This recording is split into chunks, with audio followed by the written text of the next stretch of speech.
It is Championship Sunday and the first game of the final. For the Hill United Chiefs, they're hoping that the championship final requires 2 games. The Gremlins, with a win, would capture their 5th consecutive USA Softball Major Men's National Championship here at Devon Park on a hot Sunday in Oklahoma City. And here is the defense for the now Bear Creek Gremlins. And the starting pitcher, Jack Besgrove, who was brilliant last night in a 7-0 victory over Hill United. 10 strikeouts, no runs, only gave up 1 hit in the game in a 7-0 triumph. Unlike few tournaments, this tournament has a true double knockout format. In most tournaments, you would get to this championship game, and if you're the Gremlins, be on par with Hill United. But not here.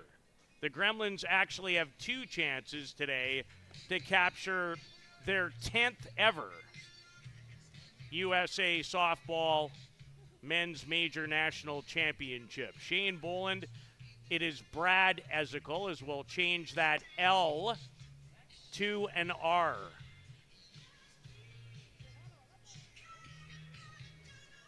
Viavazzo, Matroni, Gonzalez, Blake Hunter. So the same lineup as Hill United, coming off a win a short time ago against the Northeast Drillers by a score of 10-4. They exploded with 5 runs in the bottom of the 6th. Hit 4 home runs in the game, 2 off the bat of Alan Pecker. And Shane Boland leads things off against Besgrove. And Hill United hoping that the late hitting prowess in a weekend where they had struggled to hit and score will be infectious. And Boland wastes little time swinging at the Besgrove first pitch. Shane is 4 for 12 here in Oklahoma City. 2 home runs, 2 runs batted in, 0 for 3 versus the Gremlins one evening ago, when Besgrove, the star 21-year-old from Australia, was at his best. And we are nicely underway. Boland, good contact, and off the glove in center field of Beninoka. The Chiefs had just 1 hit in the game one night ago, and we'll see how this is scored. That'd be a very difficult error to give up, and it isn't. It's a double off the bat of Shane Boland to begin the game. So the Chiefs trying to do at this USA Softball National Championship what they did 1 year ago at the ISC Men's World Tournament, where they had to win 3 straight to capture their 6th ISC crown, and they were able to do it. The difference is they had 3 different opponents on that Saturday. Bear Creek, the Northeast Drillers, and then beat Jack Besgrove and the Gremlins 7-1 in the championship final. They'd need 2 straight wins today as Ezekiel, and this gets away from Ladislaw Malerzuk. There's an early hit and an early error, and a very different complexion already to this game than the one evening ago. Hill United with runners at the corners for Lenny Viavazzo, who was moved up in the lineup for today's first game against the Northeast Drillers. He is 3 for 10 here in Oklahoma City. Was 1 for 2 in the first 3 games, 0 for 4 in the playoff win over the Northeast Drillers earlier this morning. Change up and a good one from Besgrove. As Hill United would love nothing more than to strike first. Did not score at all against Besgrove yesterday evening.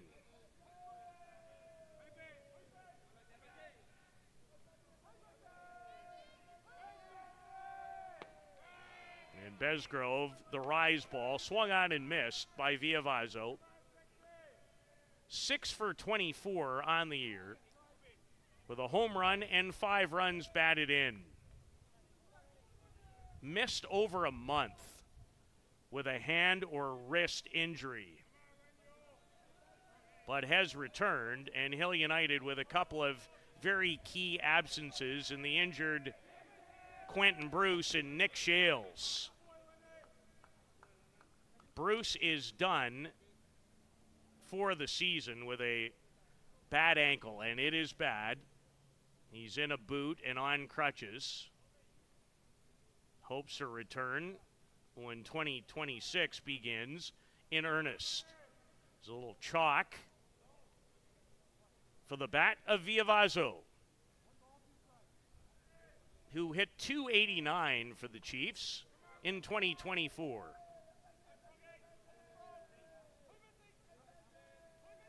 Would love to put it in play. And has a good whack at that inside rise ball from Besgrove.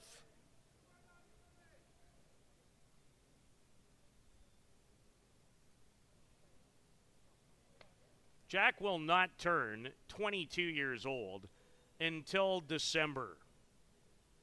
And he's won a U23 World Championship, an ISC World title, a Men's World Cup, and has done that already. Villavazo drills it into the gap, which will score the game's first run. And Hill United gets to Besgrove early on this Sunday. Lenny Villavazo with his 4th hit in Oklahoma City. This one cashes in his first run batted in. And the Chiefs strike first. It's 1-0 and still no one out. In the top of the first is Greg Leather out to chat with his group. And the error to Malerzuk certainly aiding the cause.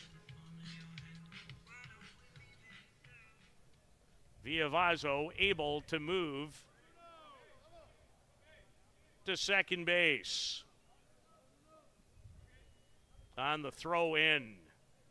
So 3rd and 2nd, no one out and a run in for Hill United. And Bruno Matroni, who got off the schneid this weekend with a hit against the Northeast Drillers in the first game of the day. 1 for 8 in Oklahoma City. 19 for 53 on the year. As Besgrove misses out.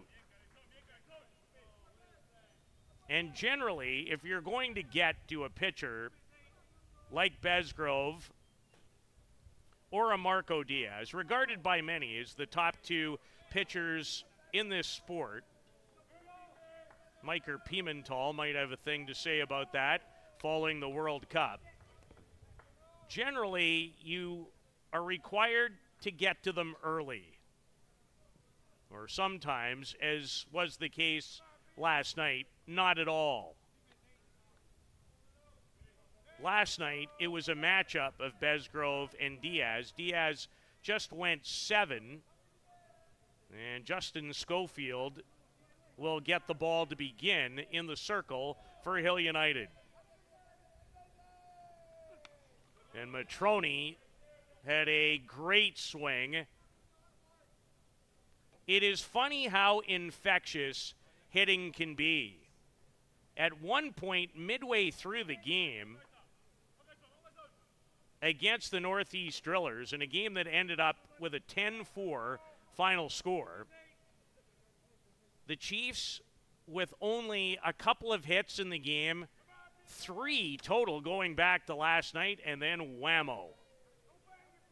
And it was Alan Pecker, in many ways, who set the ball or the bats in motion as quality changeup from Besgrove to get Bruno Matrone out in front with the first out of this top of the first inning.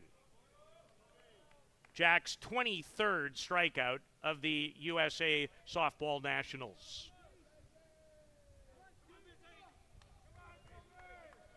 Tony Gonzalez had a key 3-run homer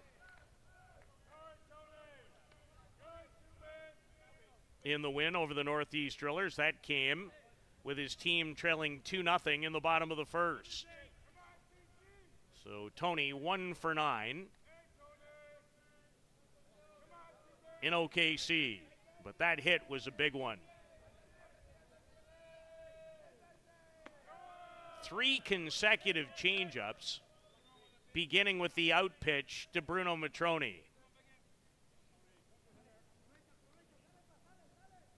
Ezekiel, who reached on an error, and then double check to see if Viavazo is credited with a single and then moved up on a throw, or credited with a double. Gonzalez swings and misses.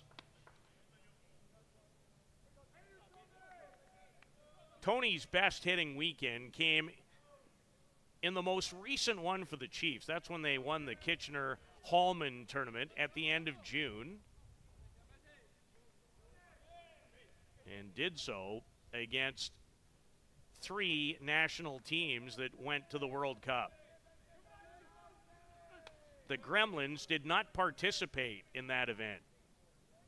They have not played in a tournament going back to the weekend of June 20th, 21st, and 22nd when they won the Bear Creek tournament.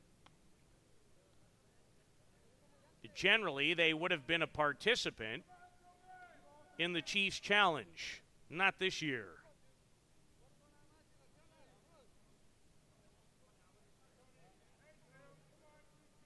As Gonzalez trying to continue the Hill United hitting ways here against Besgrove in the first.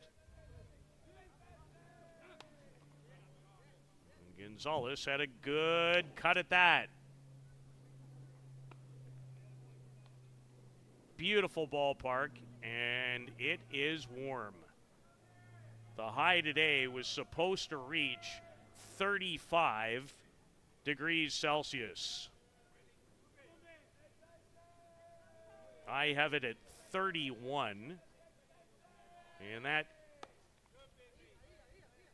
is 88 or 89 Fahrenheit for our American viewers right here on Softball Premier TV. It is, and I refer to it a lot, it is the best place for quality softball on planet Earth.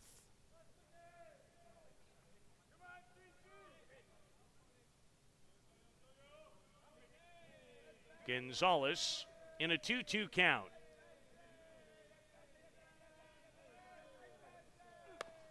Goes the other way, a single. Viavazo gets the wave, and it's 3-0. The Hill United Chiefs as Tony Gonzalez brings in 2 more with an RBI single. An excellent piece of hitting by Gonzalez, who drives the ball on the outer half into right field. And the Chiefs in front by a trio as they have carried the momentum from late in the game against the Northeast Drillers earlier. As Ezekiel scored easily and Villavazo did so from second. Tony Gonzalez, another big first inning strike on this Sunday. And now Blake Hunter, who had his first hit of this tournament late in the game against the Drillers. Change up, misses well out that time from Besgrove, who by and large was unhittable last night. Not the case less than 24 hours later. That's why they play them. One never knows. It's what makes sport the greatest theater in the world. You'd get an argument from certain types, but you'll never get an argument here.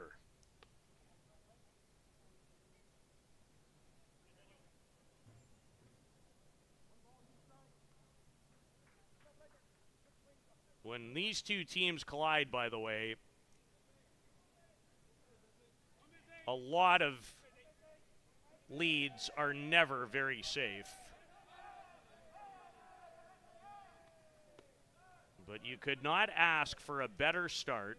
This is the third meeting of these two teams in 2025. The Gremlins are 2-0. They won a great ball game in Mitchell, Ontario, back on June the 14th, 3-1. Where Cole Evans delivered the key blast in that, a two-run shot off Justin Schofield in inning number 4. Besgrove came in to throw the last 3 innings in place of the starter Pablo Migliavacca, and I'm not sure Migliavacca is even here. He has not pitched so far this weekend by what I've been able to track down. Blake Hunter, stellar for Canada at the recently completed World Cup, but goes down swinging against his old teammate. He was a Gremlin 1 year ago, Blake Hunter.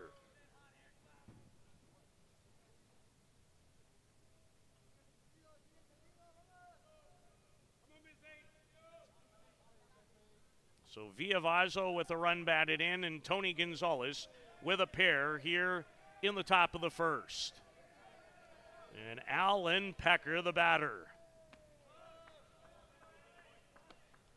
2 for 3 against the Northeast Drillers. Both of them home runs. And the second blast in the 6th went an absolute mile. It's one of the longest home runs I have maybe seen in a long time, as it gets away from Nick Mullins and allows Gonzalez to move up 60 feet into scoring position.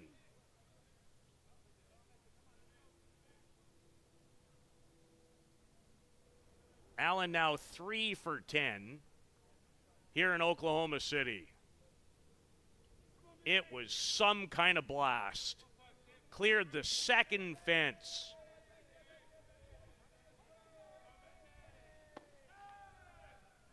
And when this guy gets locked in, 2 words: look out.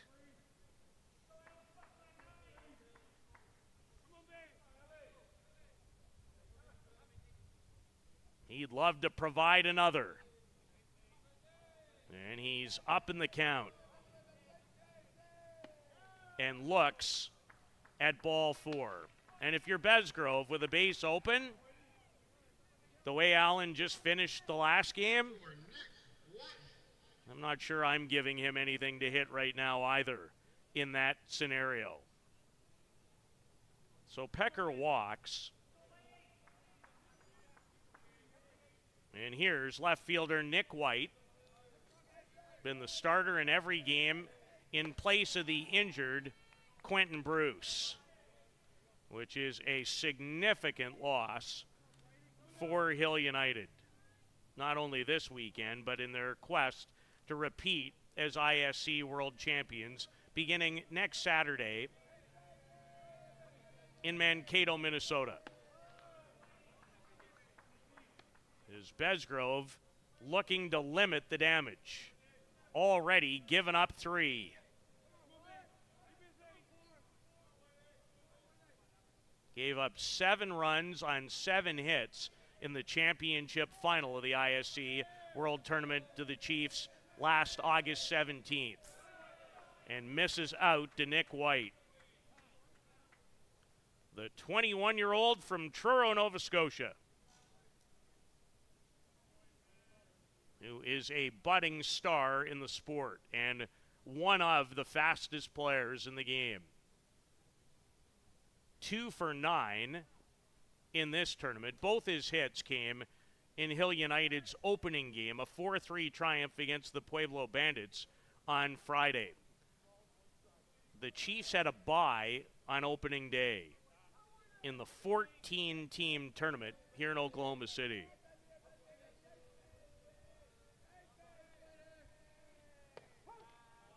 And White stares at a strike. First and second, Tony Gonzalez with a key 2-run scoring single to turn 1-0 into 3. His 4th and 5th runs batted in of the day.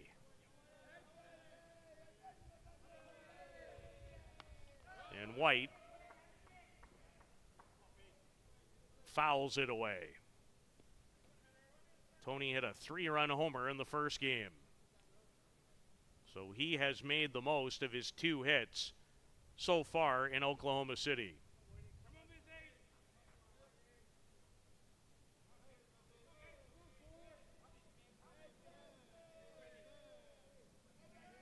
The 2-2 from Besgrove is strike 3. Jack Besgrove, not the start that he and the Gremlins were hoping for. They trail by 3, but a vaunted hitting lineup coming to bat. We'll set it for you when we return here on Softball Premier TV.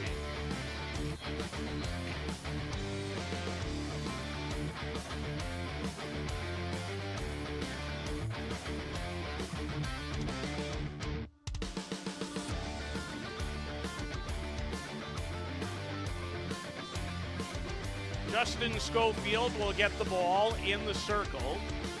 He did pitch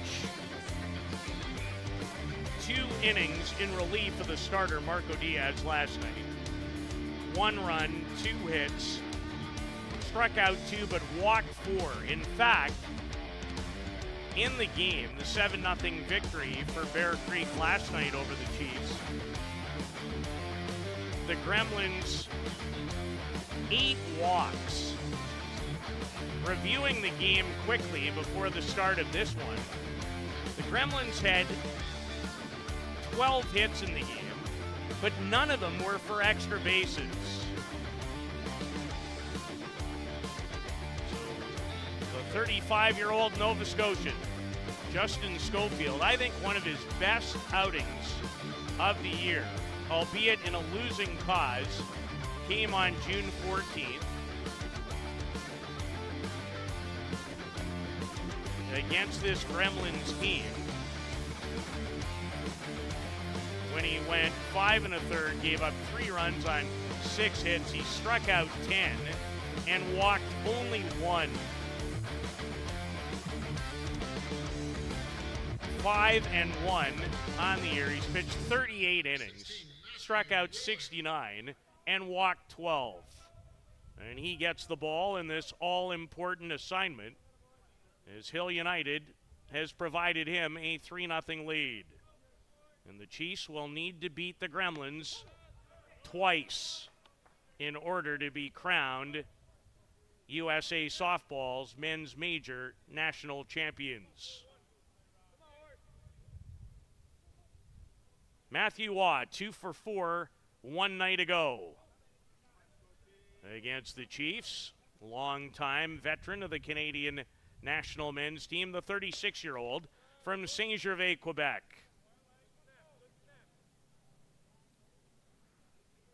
3 for 11 now in Oklahoma City.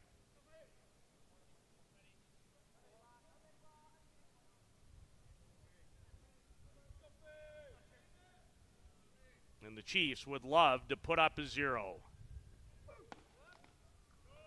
And what they do not want to do is continue a trend of free passes.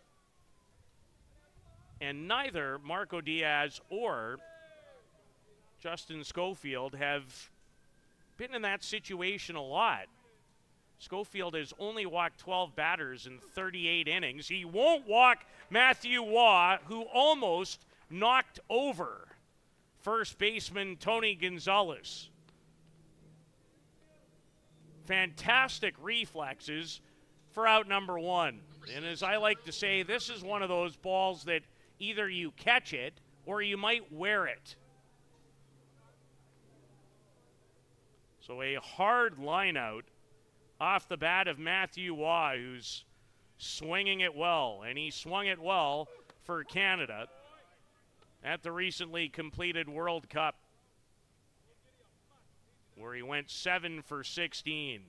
And this is Jerome Remeke, 0 for 4 against the Chiefs pitching trio last night.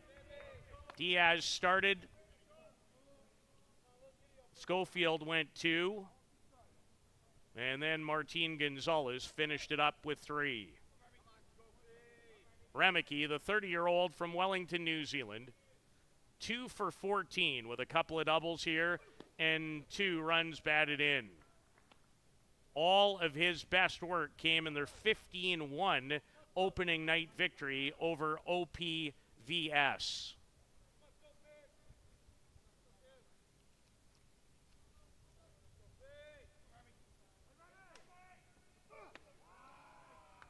Up and in from the hard-throwing Schofield.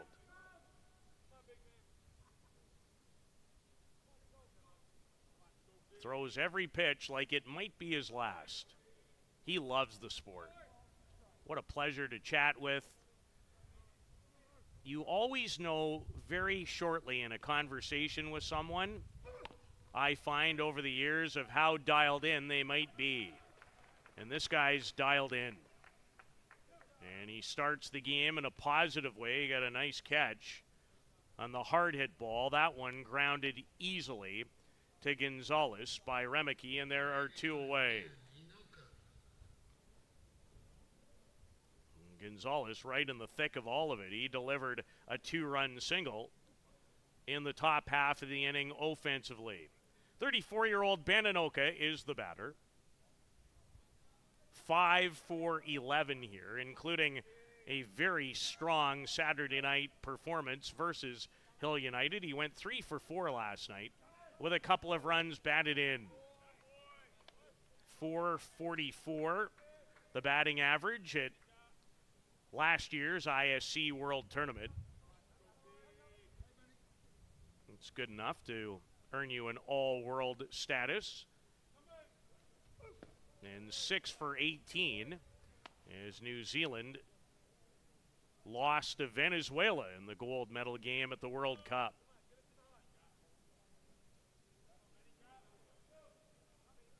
He's an impressive player. Has been for a long time. I mean, frankly, how many players in this game wouldn't fit that bill? A lot of the best players in the world participating when these two teams play against one another.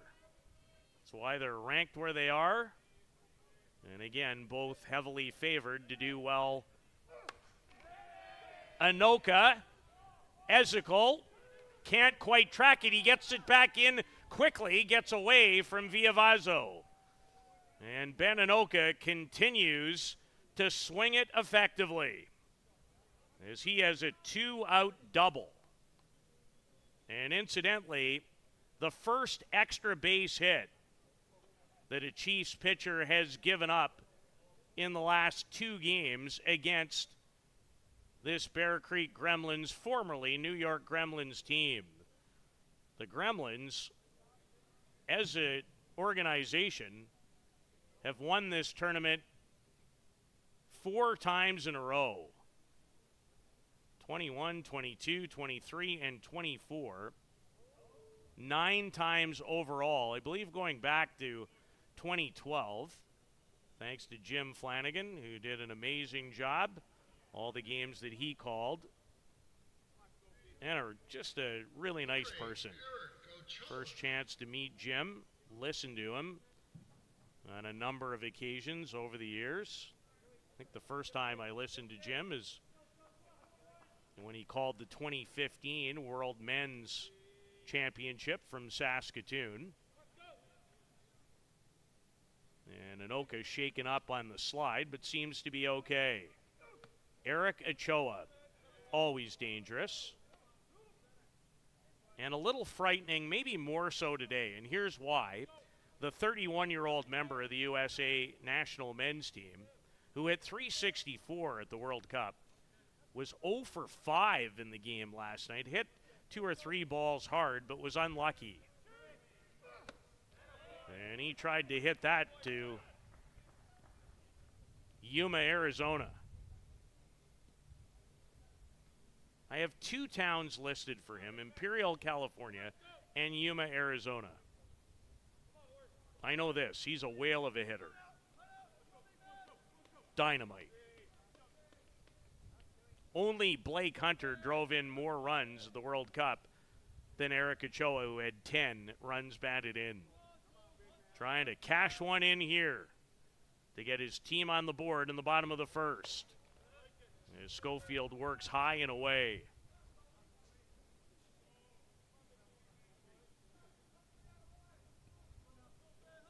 So Hill United in their second game of the day, just the first for the Gremlins, who get 2 cracks at it in the double knockout format.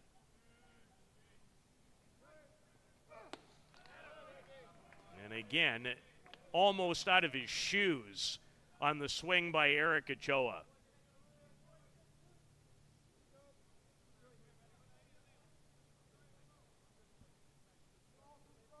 Chiefs with 3 in the top of the first. They'd love to have the same advantage when this half inning expires. And a 2-2 from Justin Schofield, who peeks in and now delivers. Like he took something off of that rise. Hard to tell from this vantage point, but it is a fabulous, I repeat, place to call a game. I couldn't ask for a better spot. And there are some interesting places to call this sport on the trail. This is the best I've ever been to in that regard. All of it. Spectacular surface for the players, great locker rooms. It has every bell and whistle you would want. The only thing you could wish for is a few more people were watching these great players. That's it. Ochoa delivers. He's on his way, or at least he took a big turn. And as I mentioned, great hitters just don't go very long without delivering. And Ochoa does that here, and it's 3-1. As he cashes in, Ben Anoka from second base with his 5th run batted in of this competition.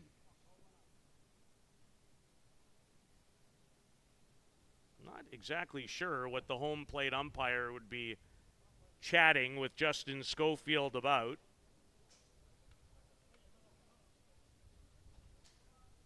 Is Schofield trying to receive clarification? Don't think I've seen an illegal pitch called this weekend. Although there have been a lot of what I would call borderline situations. Apparently it was very prevalent early in the tournament at the World Cup. Number 34, Cole Evans. Always say it, we'll say it again. Feel like he was born to play this sport at a high level. I'm told as hard a worker as anyone, and it shows. The great 26-year-old shortstop.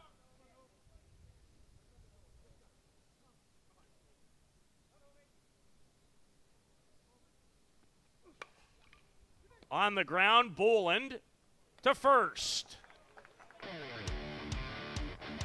The Gremlins come back with one of their own on an Eric Ochoa RBI single. 3-1 after one in this first of potentially two championship games at the USA Softball Major Men's National Championship.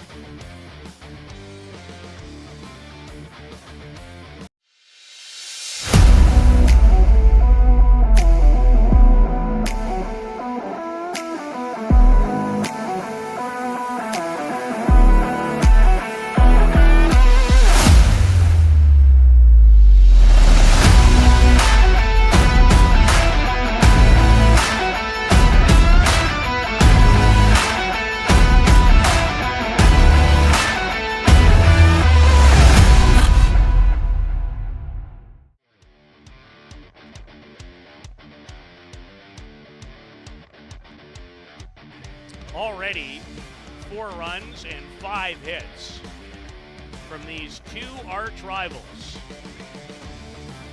It's always, I think, just a little different when these two teams get together. All the different championships that belong to both.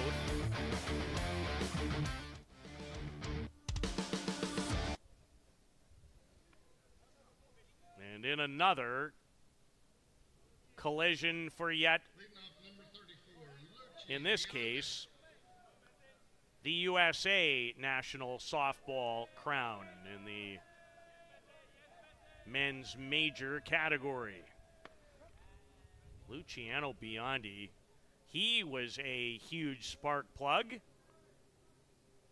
in the 10-4 victory earlier today over the Northeast Drillers in what would be classified as a semifinal affair. He tripled and then homered.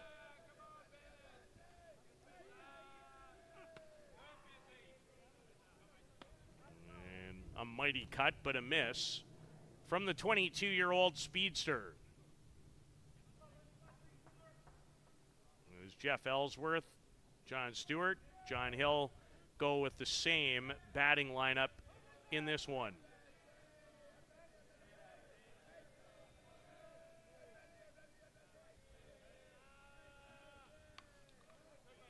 Biondi fouls that straight back. From Paraná, where so many Argentina players hail from, right in and around that area. I know there's other towns, but that is generally the listed home.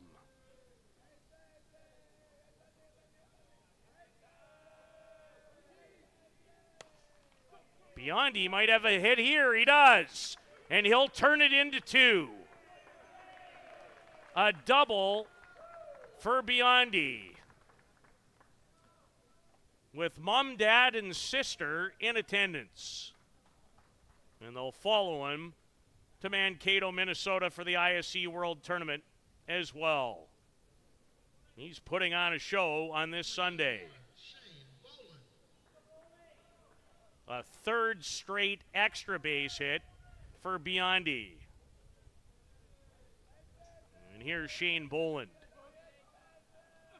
who doubled to open the game.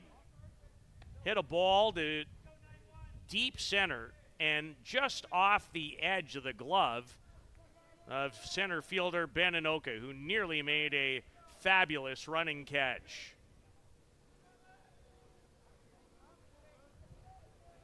So both teams swinging it well early. Boland pops it up. Ochoa will have room. And there's one away.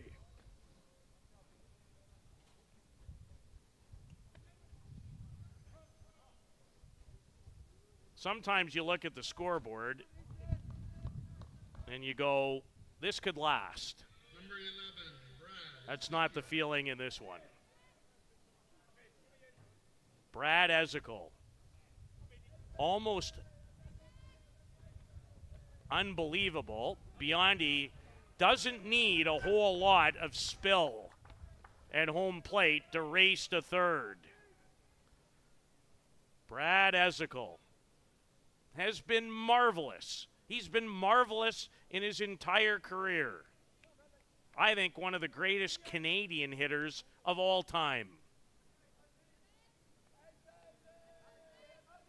In search of his first hit in Oklahoma City. And again, right on it. Hit a couple of balls hard in the last game against the Northeast Drillers. Reached and scored in the first. When his ground ball eluded second baseman Ladislav Malerzuk. A lot like Ochoa. Maybe as dangerous right now as he could be. 7 for 14 was Ezekiel with 2 home runs, 4 runs batted in. The most important contact he made came earlier when he hit a hard ground ball and was able to stay out of an inning-ending double play, which scored a big run.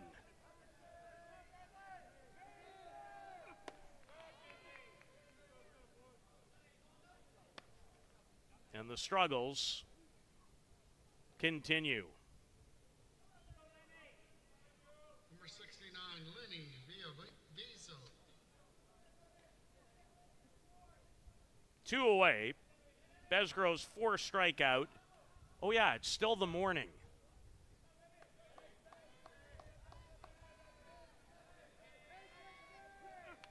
Barely, but it still is. First game slated for 8 o'clock. I'm sure the weather a factor in trying to get this tournament concluded earlier in the day rather than later. And with the temperatures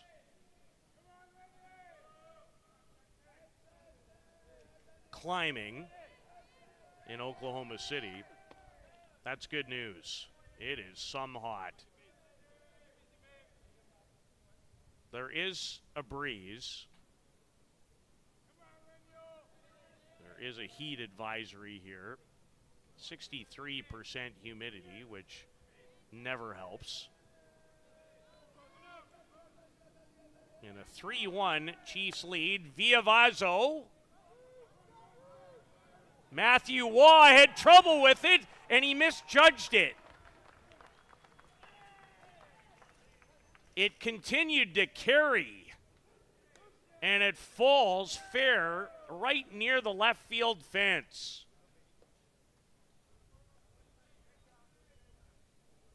High in the air, Waugh almost took a step or two in, and then had the ball go over his head. A second straight double, I believe. That one for sure is a double. And another run batted in for Lenny Villavazo. He has 2 of those in the game, and it's 4-1. That an odd play. There is wind, and it's gusting. The high sky when you look towards that direction right now as well for Matthew Waugh to contend with. Bruno Matroni, a changeup from Besgrove for a strike.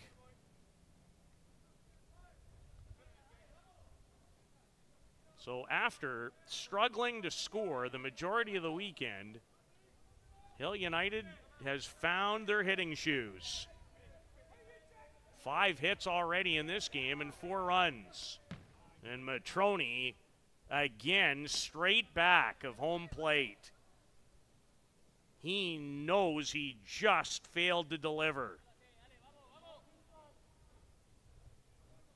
Struck out in the first.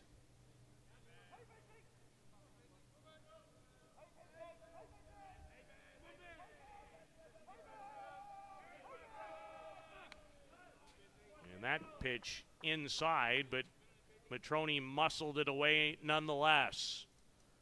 Right down the screen, all the way up here in the press box. That's where a lot of balls have ended up, and then rolls straight back down to the playing field. Even that is set up very nicely here at Devon Park in OKC. And Besgrove with a key strikeout of Matrone. But a Luciano Biondi double and a Lenny Villavazzo double add to the advantage. It's 4-1 Hill United in the first of what they hope is 2 games to decide the USA Softball Men's Major National Champions on Softball Premier TV.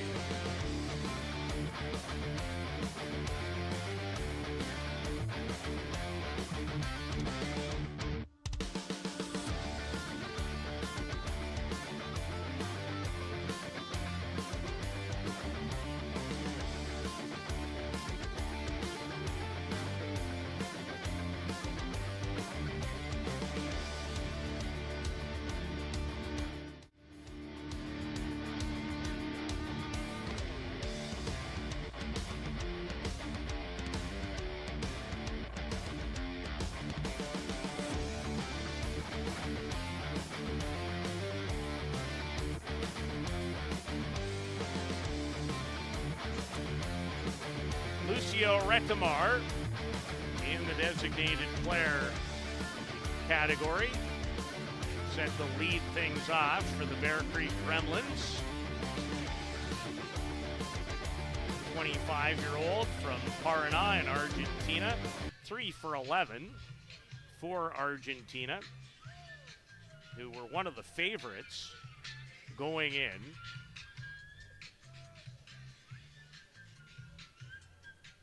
Two for 6 so far with a home run and 4 runs batted in is Retamar.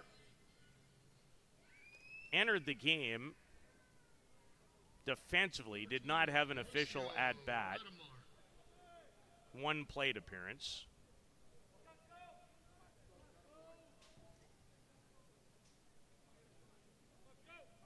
Is Villavazzo with a couple of runs batted in, the other 2 off the bat of Tony Gonzalez has the Hill United Chiefs,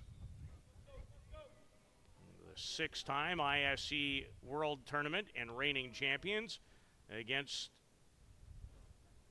the 4-time reigning USA Softball Men's National Champions in the Bear Creek, formerly New York Gremlins. Looking for a 10th title overall.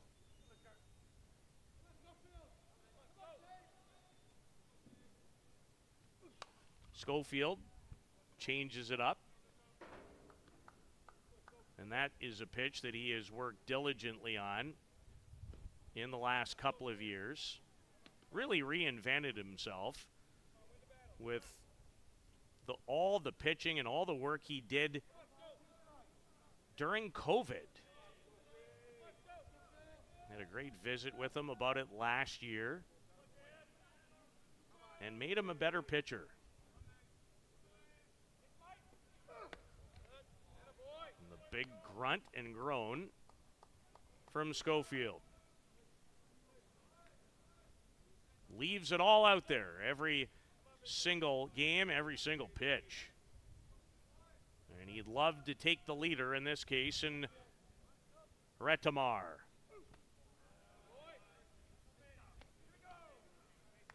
Full count to number 21, who hit 400 at last year's ISC World Tournament in Surrey, British Columbia. He was a JB Bomber in 2023 before joining the Gremlins 1 season ago.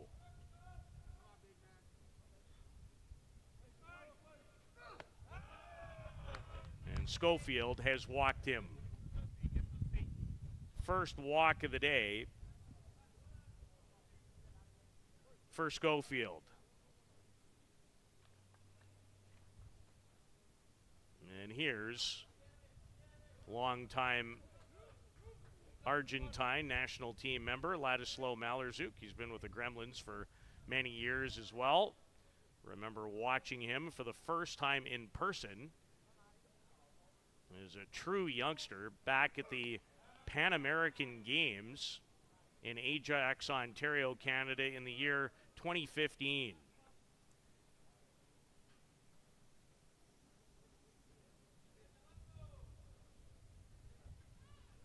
He was only 20 then, 30 now, and Schofield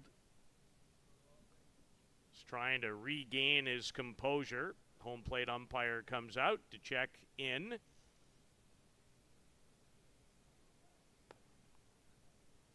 And this heat can really take a toll.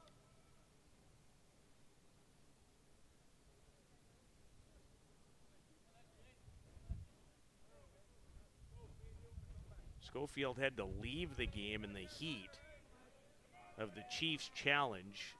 And that day it was borderline unplayable. 47 Celsius with humidity on that June 22nd day in Simcoe. Not to that extent here yet today.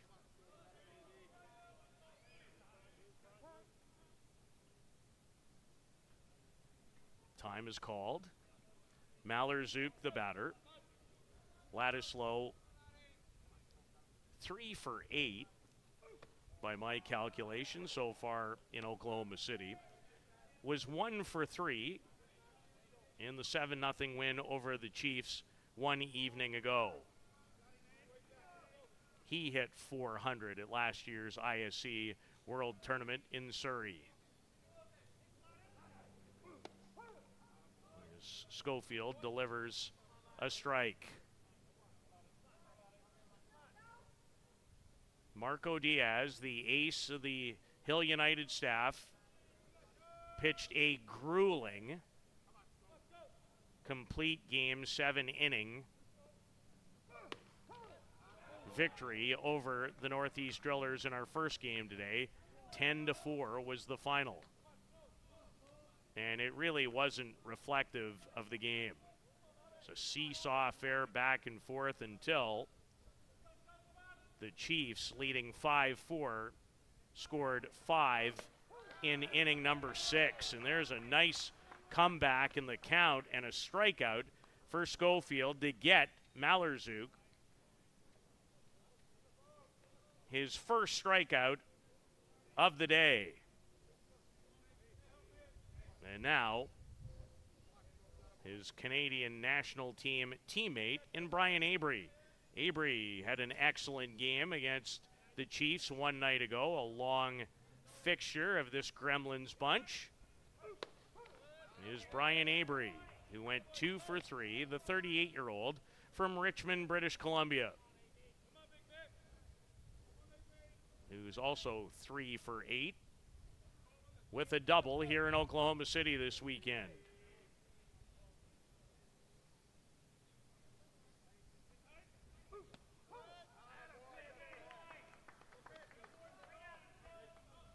Looked like Schofield took something off. And works ahead of Abry this time.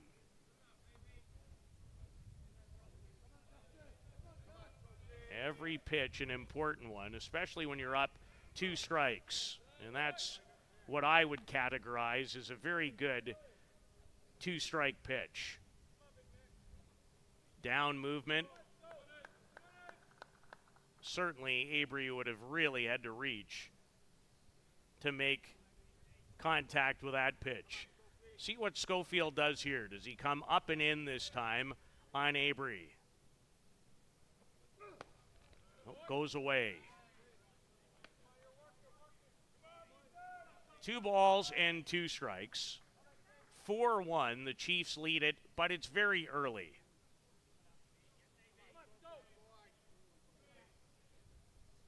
The Gremlins have scored at least 6 runs in every game here this weekend. And Schofield really wanted that. So did the catcher Matroni.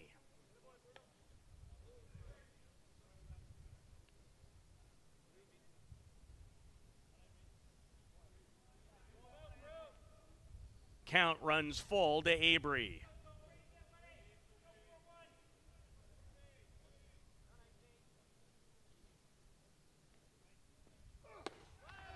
And Schofield with a little extra hot sauce. And the high rise to retire Avery. Back-to-back strikeouts for Justin Schofield. And now deals with outstanding catcher Nick Mullins, who's 39. Longtime veteran of this team and the USA national team. I think originally from Toms River, New Jersey. Believe he calls Florida home now.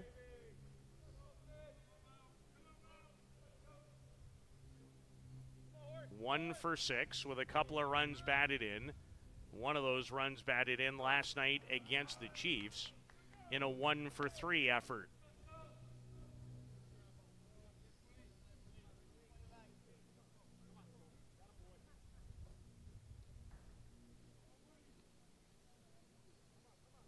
Nick, 2 for 12 with a run batted in a bronze medal winning effort for the United States of the World Cup. And I thought this was the best chance the United States had to win a World Cup, or World Championship as it was formerly known. Maybe going all the way back to when they captured the title in Saskatoon, Saskatchewan.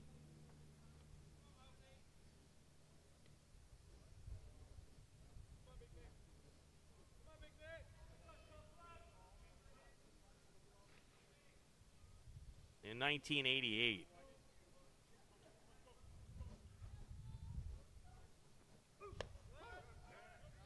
And Schofield paints the outside corner with a drop ball.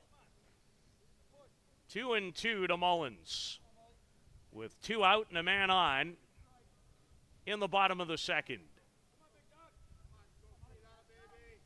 In the first game of the championship final, if the Gremlins win, it's all over. Chiefs win, they'll play again.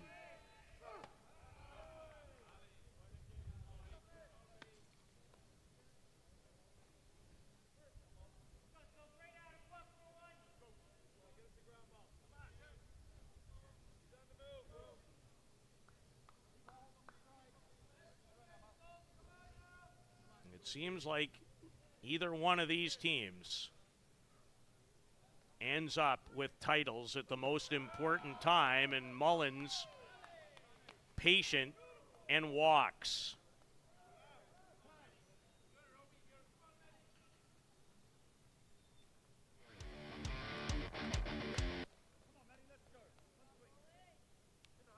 Is the low pitch for ball 4. So a couple of walks and a couple of strikeouts in the inning for Schofield. Your batter, number 16. And now deals with Matthew Waugh, who almost hit it right through first baseman Tony Gonzalez in the bottom of the first. He hit a hard line shot.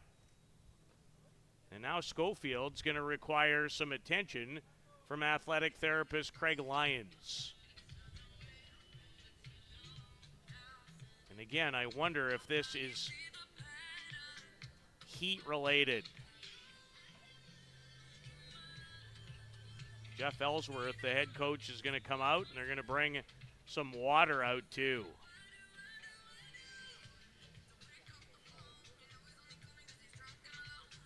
Schofield's a big man. And even in the last couple of years, he's really gotten himself in the best shape that I've seen him in his career.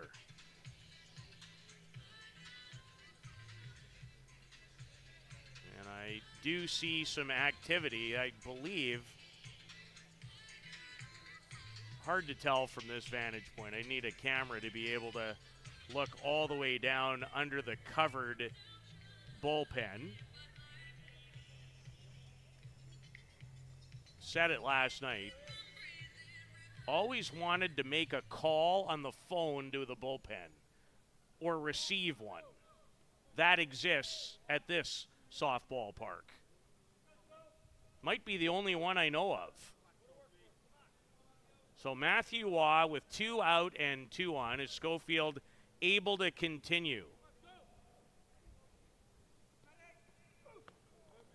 Tyler Randerson is with the Chiefs. He pitched to a couple of batters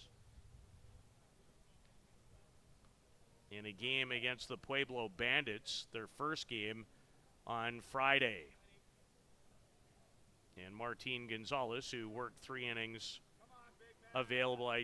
That is not Marco Diaz, I don't think. That's about the only thing I can make out from here. So another lengthy inning, and a lot of these batting innings between these two teams seem to go on a long time just because of the importance of almost every pitch when they play. Schofield missing up to Matthew Waugh. And he falls behind in the count. And I can just tell from his body language, he's struggling.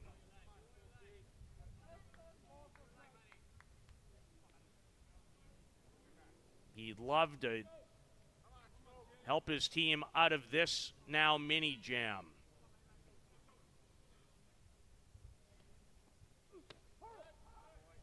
A high strike.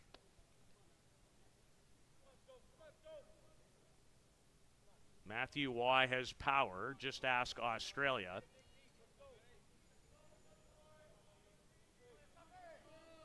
He hit 3 home runs for Canada in 1 game in Prince Albert and drove in 8. 1 game with 8 runs batted in and 3 home runs. The only Canadian I can ever remember having a day like that, but very different, was Nick Mullally.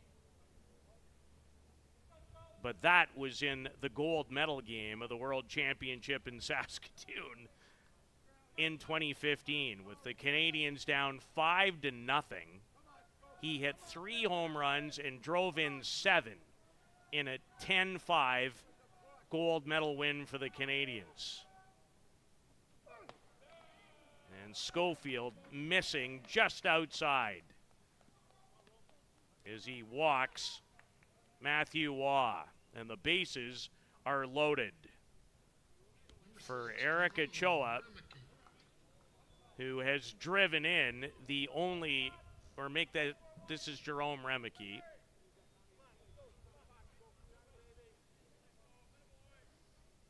Somewhat similar stature, somewhat. 6, not 8. Took a quick look and thought I saw 8. It's, of course, 6. The New Zealander. Grounded out to Tony Gonzalez at first. Remeke with the bases loaded. And a strike on the outer half. Not even half, the corner. Schofield in a tough spot, battling the heat and the vaunted Bear Creek Gremlins.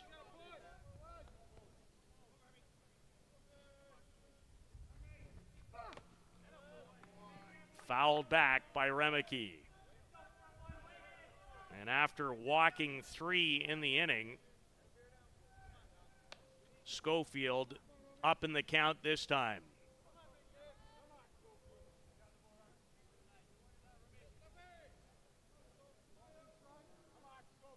4-1. We're only in the bottom of the second.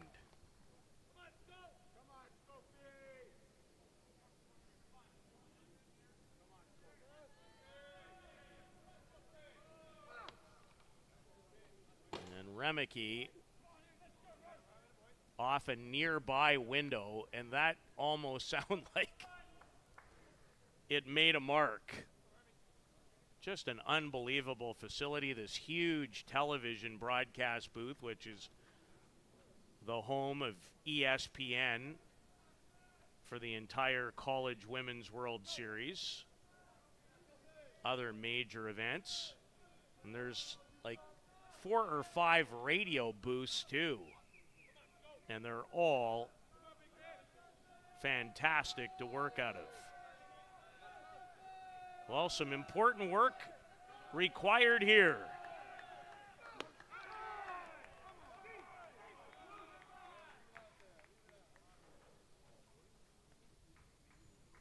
Second or third time that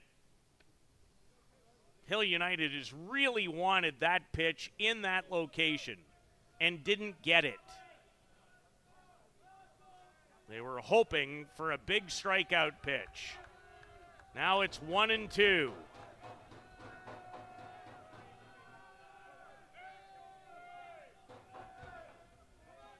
The stare in, the set, and the delivery. And Remicky again stays alive. Having a good at-bat.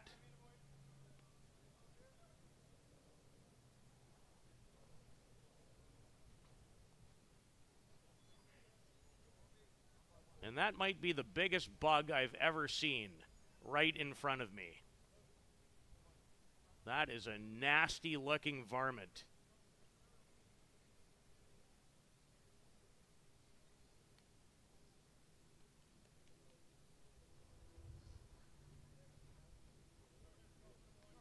So Remicky having a good at-bat. Schofield up to 57 pitches in the game, 28 of them for strikes. Can he shut the door with the bases loaded and a 3-run lead? Facing Jerome Remicky. Popped in the air. Blake Hunter says, "I've got it," and he does. Justin Schofield wins a big battle early, and there will likely be many more to come. It remains 4-1 Hill United in the first of potentially 2 championship games of the USA Softball Men's Major National Championship from OKC.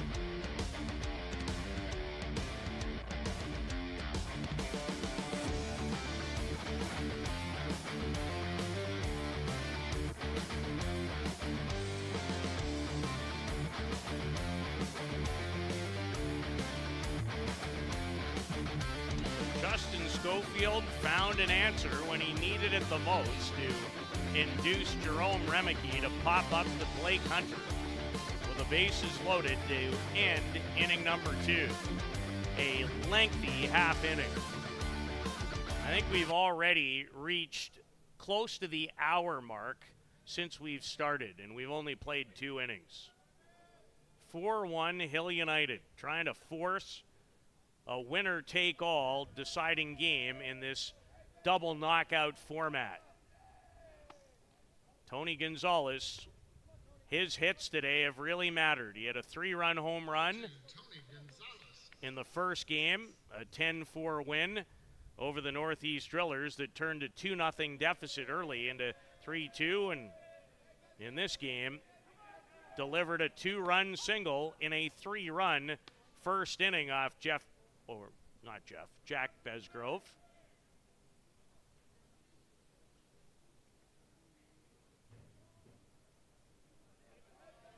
I think potentially the Gremlins are using, as Gonzalez way out in front of the changeup, they're using a similar type system to what you see now in the major leagues, where there's like a computer set of buttons on the catcher's legs. Gonzalez, that one just makes its way foul. As he'll walk his way slowly back to the bat. And then Besgrove, that is not just a wristband. Apparently, I'm told that's a watch where the info is relayed from Mullins to Besgrove. I think that system is only allowed at this event. It's not okay at WBSC events or even at the ISC that will start next Saturday in Mankato, Minnesota. Change up, and Gonzalez is retired, and Besgrove has really gone more to that pitch in this game. He only gave up one hit in a splendid 7-inning performance against the Chiefs last night. Very different so far today. He's given up 4 runs on 5 hits.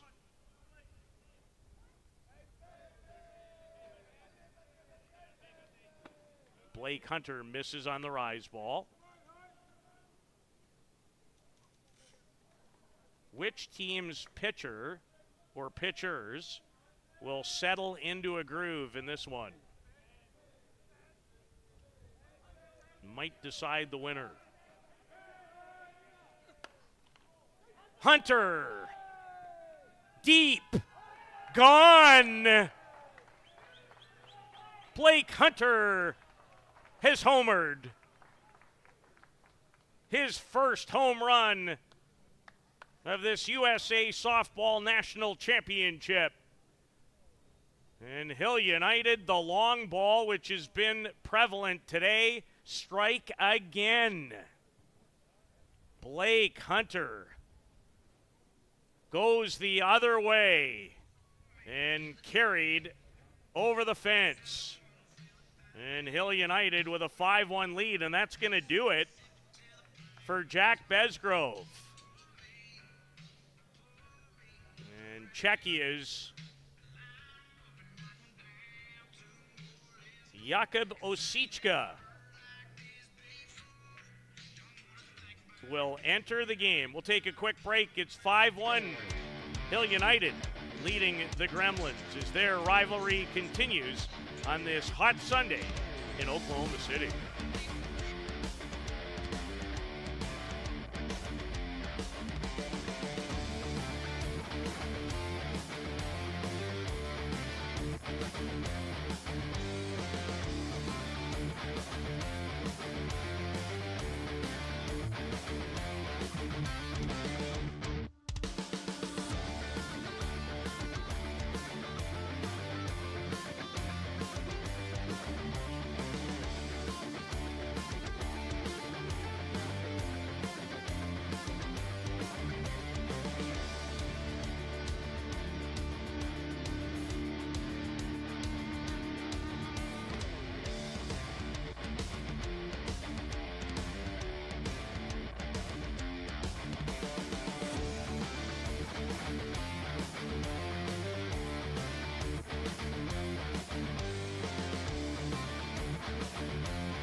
Jack Besgrove, his day ends early and gives way.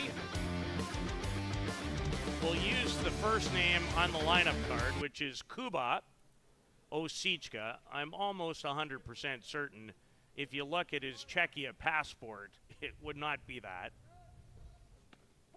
But Osichka, and he's just 22, is Czechia, one of the up-and-coming, fastest-growing softball nations. Both the men's game and the women's game, I might add. They've poured a lot of resources in. Kuba has thrown 6 innings here, has yet to yield a run, 4 hits, struck out 6, walked 2. His most important outing came in a victory over the Kegel Black Knights, where he went 5 innings, gave up no runs, 4 hits, struck out 6, and walked 1. Has not pitched this year against the Hill United Chiefs and faces the dangerous Alan Pecker to start and has him off balance with an excellent changeup. Blake Hunter has homered in the inning. His second hit of the day and the tournament. Both of them have cashed in runs. And it's 5-1 for the Chiefs. Trying to force a second and deciding game of this championship final. Alan Pecker is a massive reason why the Chiefs are in this game to begin with. He homered twice in the 10-4 victory earlier versus the Northeast Drillers. Change up, stayed with it, and pulled it fair down the line, and he can fly. If it's bobbled, they might wave him. It was Alan Pecker all the way around to score the 6th run as his massive Sunday continues. Knew it would likely be 3 off the bat, and if there was trouble in the outfield and it's called an error, is Brian Avery out there in right field today, bobbled, and Alan Pecker scores. And it's 6-1.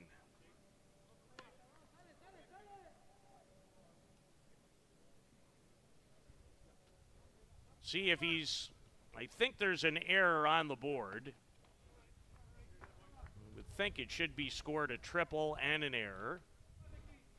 That is what the scoreboard shows. But the huge day for Alan Pecker, starting to feel a little synonymous to Championship Saturday last August 17th at the ISC World Tournament, when he, in 3 games, all Chief wins, went 6 for 9 with 4 home runs and 9 runs batted in, including 2 home runs in the championship final, the 7-1 triumph over the Gremlins. Nick White does not like the call for a strikeout. So Osichka comes in,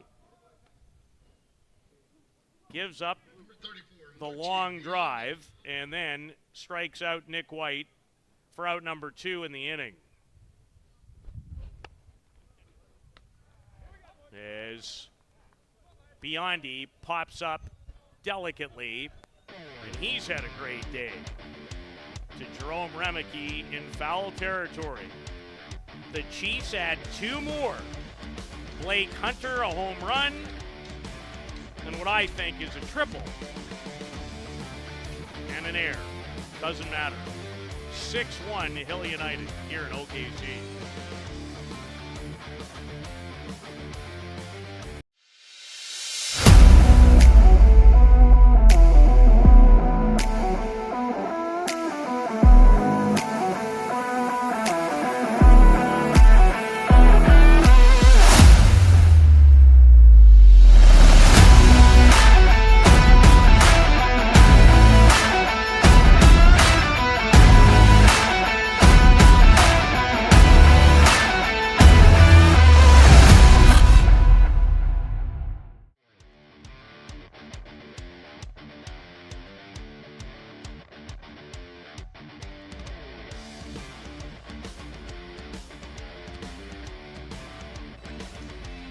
A 6-1 Hill United Chiefs advantage and a new pitcher as the starter, Justin Schofield, gives way to Tyler Randerson from New Hamburg, Ontario, his regular team, the team he will play with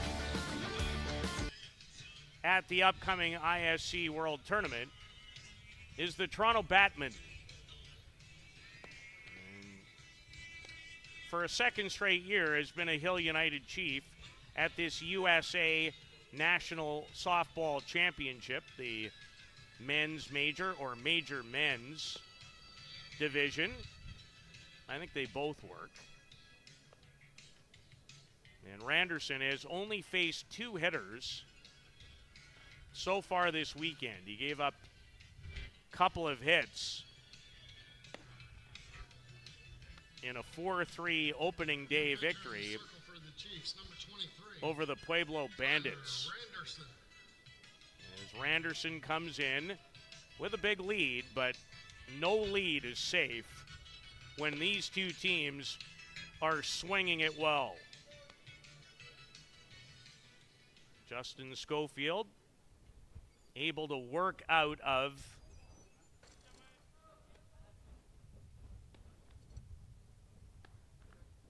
a bases loaded jam in the bottom of the second. So Tyler Randerson into the game.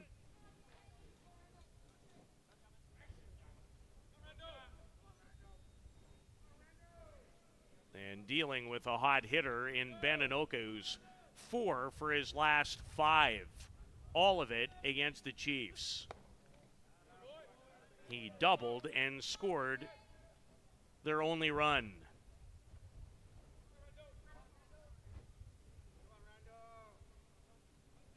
Randerson, when he is at the top of his game, can really give you some quality innings. Begins with 2 balls to Anoka.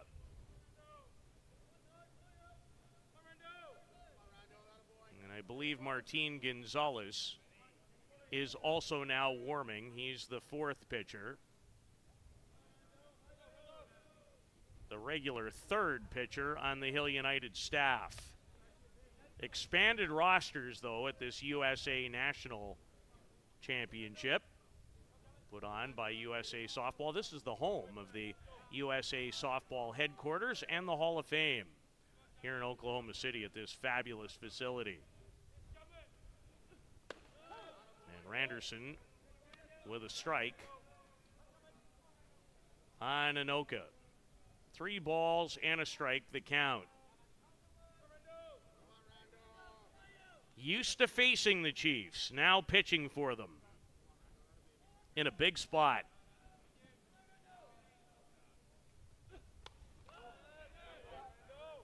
As Anoka fouls it back. Really enjoyed chatting with Tyler. Big hockey fan. He's a huge fan of the Toronto Maple Leafs. Asked him about it. Says, what can I say? I'm a lifer. I said, that's fantastic.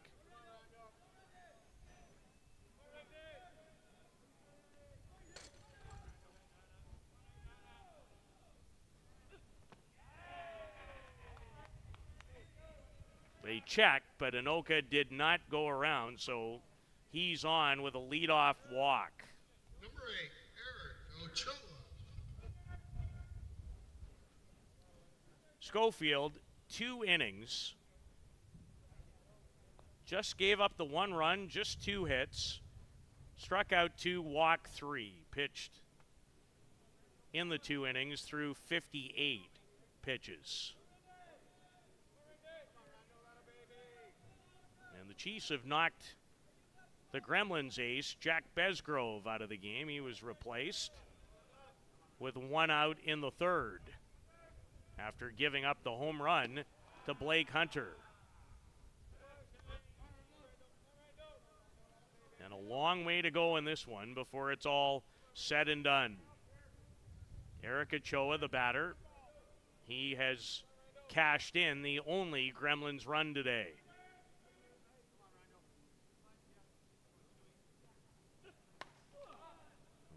mighty cut, as is always the case for Ochoa. Never cheated.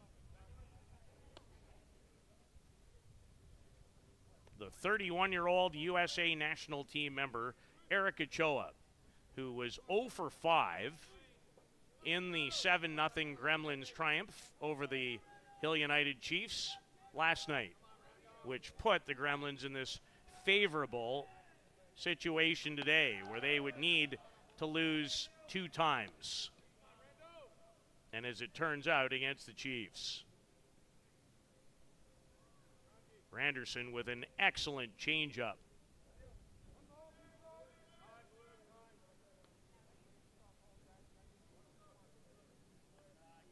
As Randerson wants a different softball on this very warm now Sunday afternoon, with the temperature climbing every hour. For the players, especially the Chiefs, who have been in the park since shortly after 7 a.m., probably feels like every passing minute. Thank goodness there are somewhat covered dugouts here, and there's fans in the dugouts. And great air-conditioned locker rooms where you could go and give yourself a bit of a timeout. Elite state-of-the-art facilities here at Devon Park, and Ochoa able to stay alive on another change-up from Randerson. So has not worked a lot, needless to say, with Bruno Matroni. And that always is something new to deal with and not always easy.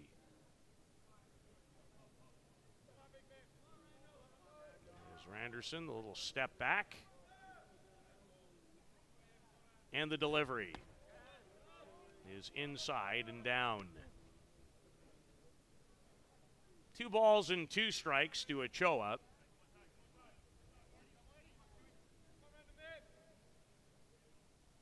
Eric, a 3-time All-World player at the ISC.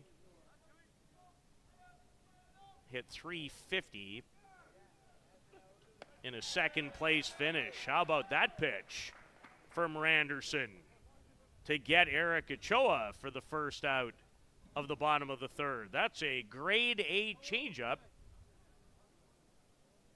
from Tyler Randerson, and I think his best years are still ahead of him.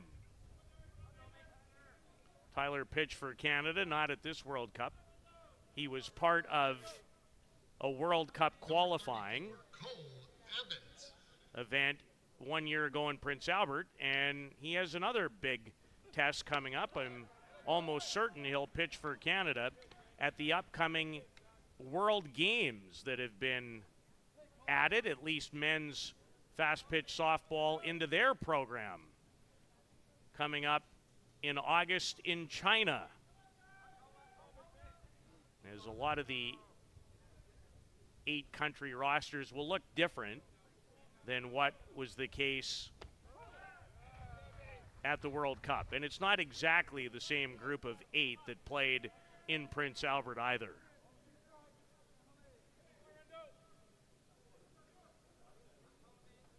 Cole Evans.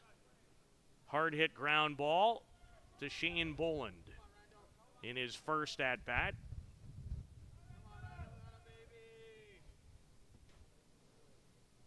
Just 26. Almost hard for me to believe. And Randerson strikes out Cole Evans, and there's 2 away. Number 21, Lucio. So after the opening walk to Beninoka, Randerson with a couple of key strikeouts. And now dealing with the designated player, 25-year-old Lucio Retamar. And these two would have faced one another in other world-level competitions in the younger age groups.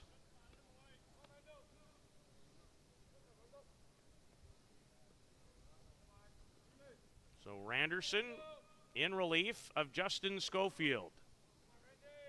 Added to the Chiefs roster for this event and this event only in 2025.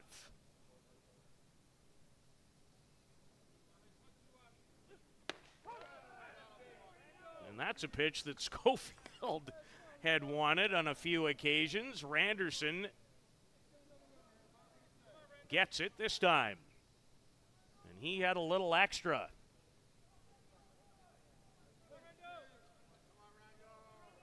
Trying to end the third in a 6-1 Hill United advantage. Change-up is another good one.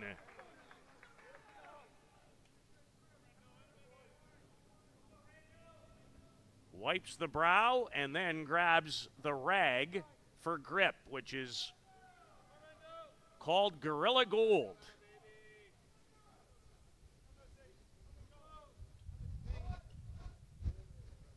Anoka the runner at first.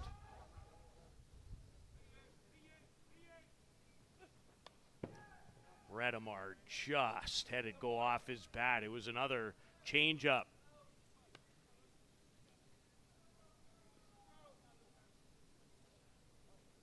Lucio Redemar from Paraná in Argentina. He walked versus Schofield to begin the second. Here he is with 2 out in the third.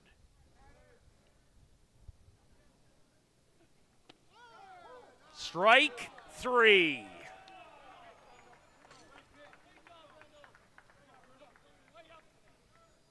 One team unhappy. Pretty pitch was what came out of the Hill United Chiefs dugout. Tyler Randerson strikes out 3 in a row. And the Chiefs continue to lead by 5 here in Oklahoma City.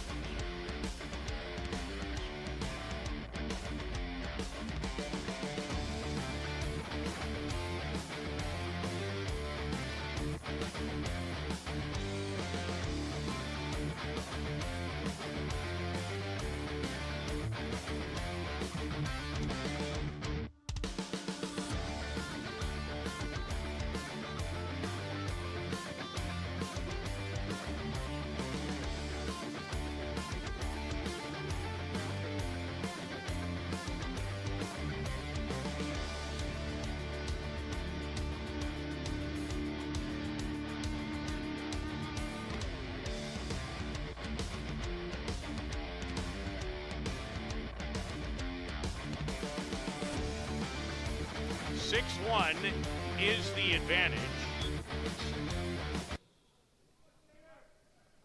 in favor of the Hill United Chiefs, who need back-to-back wins over the Gremlins if they are to be crowned the USA Softball Men's Major National Champions.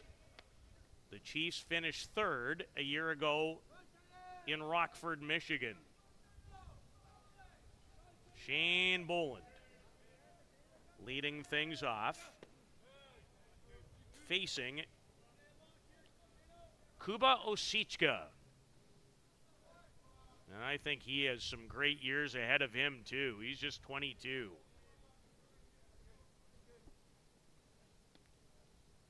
And we've seen the changeup from him. That one missed out of the zone.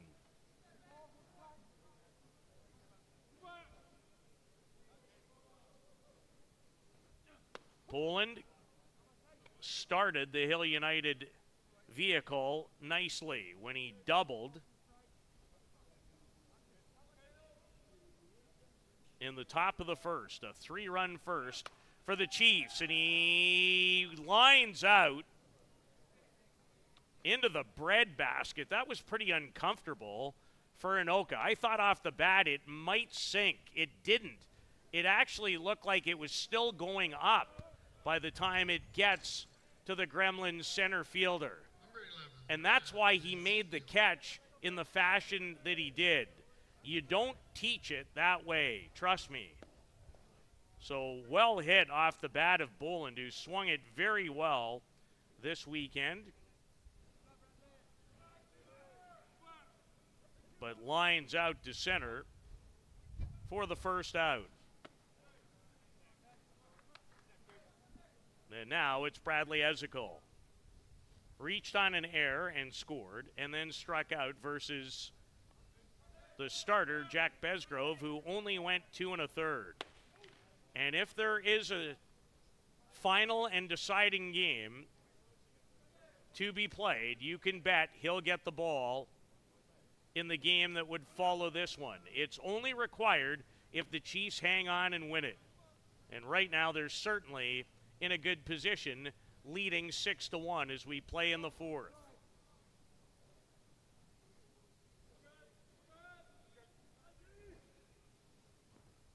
Change up on the outside corner from Osichka. He is from Prague. A city that is right near the top of my bucket list to visit. Ezekiel backs up Evans. And Ochoa can't make the play. It was really difficult. It hurt him, too. Hard hit ball off the bat of Ezekiel. And it'll be an error charged to Cole Evans at shortstop. And I have a funny feeling that hit Eric Ochoa in a very uncomfortable place.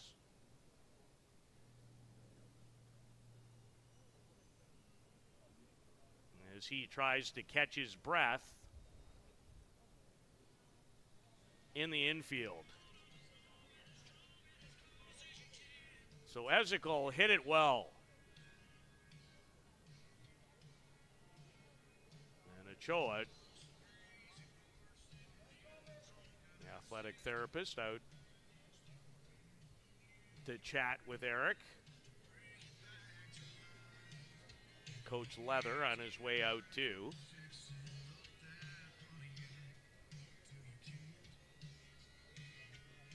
I think that Eric will be able to continue. You certainly hope so. Not 100% sure where this ball hit him. We'll see it again. Yep. Exactly what I think I originally thought.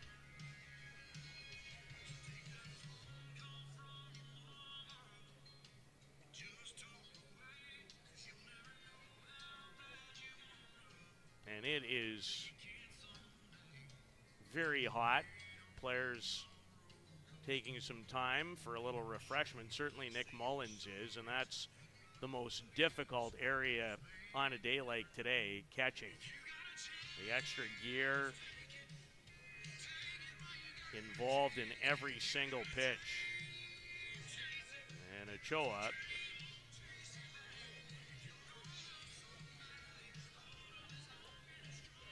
trying to recalibrate. Let's leave it right there.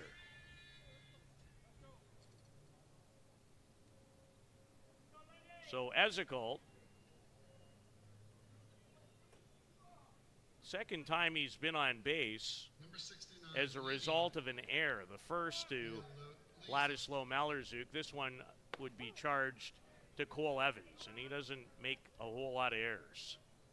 So Lenny Villavazzo having a big day in his own right and a big game. He's 2 for 2 with a couple of doubles and driven in a pair. Looks at the Osichka pitch outside.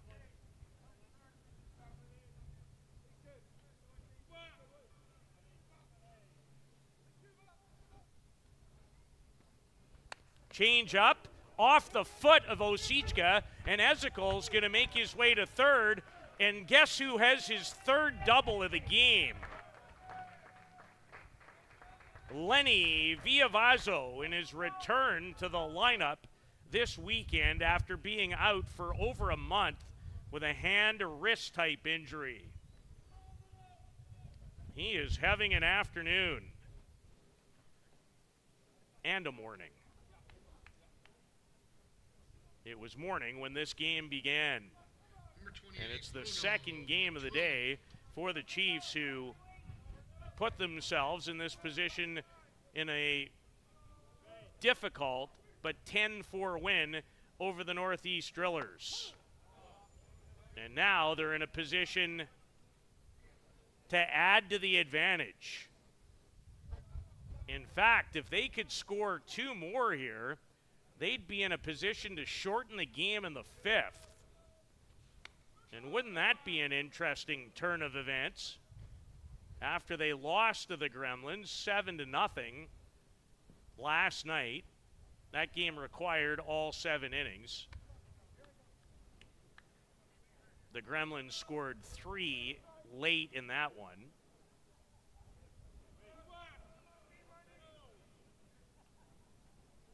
Bruno Matroni hoping to do just that against Kuba Osichka. 1 out, runners at second and third after the Villavazo double off the foot of the pitcher. Great drop ball. And it gets Matroni. Number 2, Tony Gonzalez. Well, Tony Gonzalez is 1 for 2 in the game. He drove in 2 of the 3 runs in the first. Good velocity from Osichka.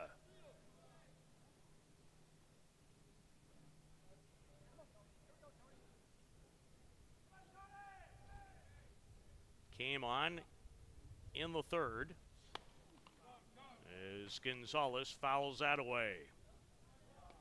In place of the starter and the ace of the Gremlins, one of the best in the world, Jack Besgrove, who was almost letter perfect last night. Not today.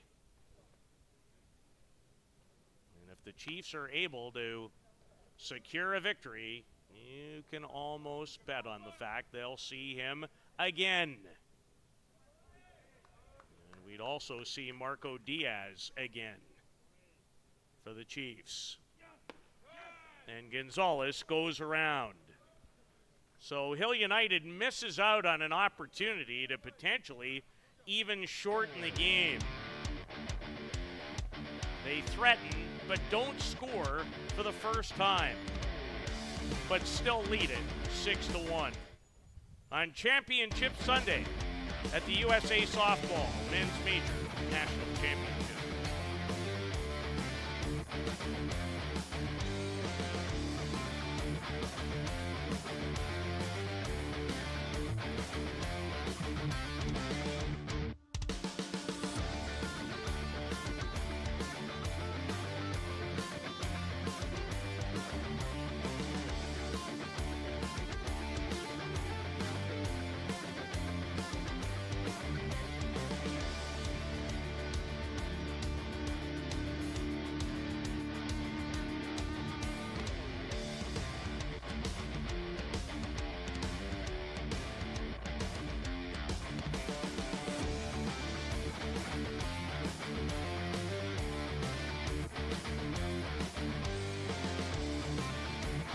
Tyler Randerson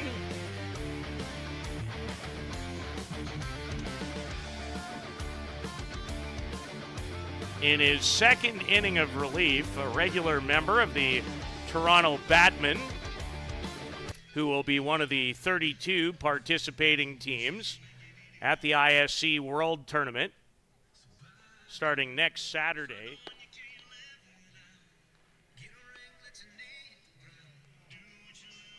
In Mankato, Minnesota.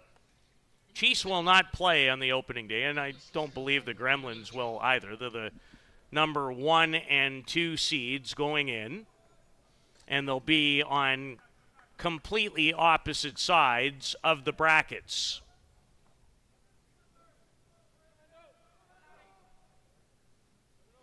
Ladislav Malerzuk, after Randerson came in the third in place of the starter, Justin Schofield, Walk Beninoka. A diving play. What more could you ask for in the game from Lenny Viavazzo, who's 3 for 3 with 3 doubles. A couple of runs batted in, and now this. This could show up on the Sports Center top 10 of the day. What a play by Viavazzo to take a hit away from Mallerzuk.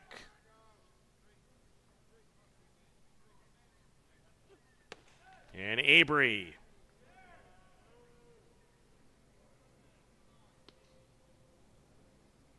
Facing Randerson.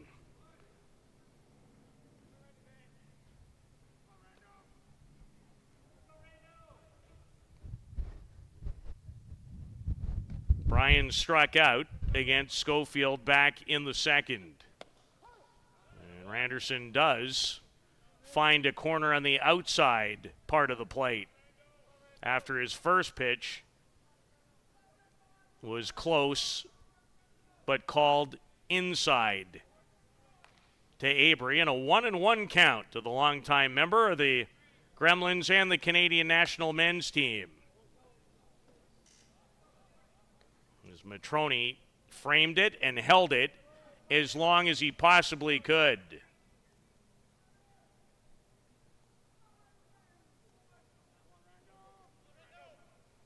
Abry hitting in the 8th spot today and playing in right field.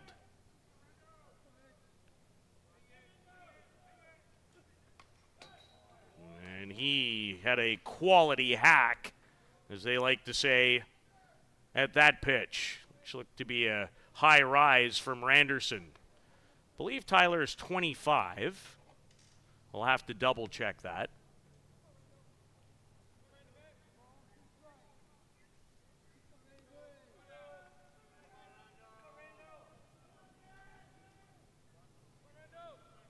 Played with Brian Abry last summer for Canada at the World Cup qualifying event.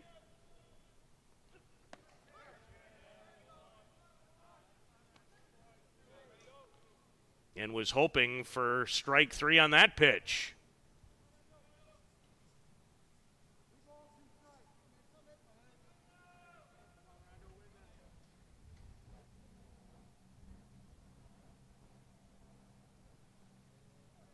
Abry bats, full count and 1 out in the bottom of the 4th. And hangs around to draw a 1-out walk. So a second walk given up by Randerson.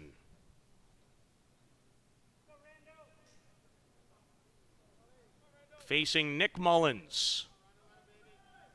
Wind looks like it's gusting a little bit more when I look out at the flags. Change up. A strike to Nick Mullins, the 39-year-old. One of the best receivers in the game. He walked versus Schofield in the second.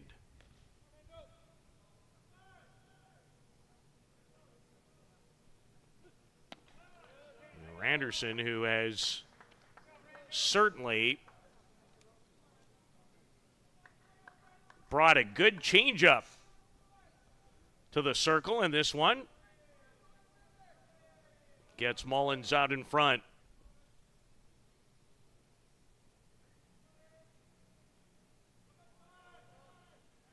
The 0-2 pitch on its way. And another off speed for strike 3. 4 strikeout for Randerson. And it's been pretty impressive so far. 2 away is Matthew Waugh. Likes to draw the line that has been rubbed out in the batter's box a long time ago. Just a set himself in a position that he wants to be in. Hit a screaming line drive out at Tony Gonzalez in the first, and then walked in inning number 2.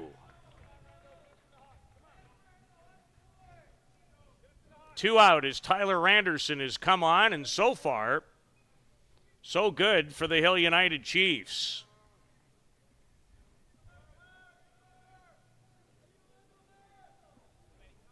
Trying to force a final and deciding game of this USA Softball National Men's Championship. The men's major category.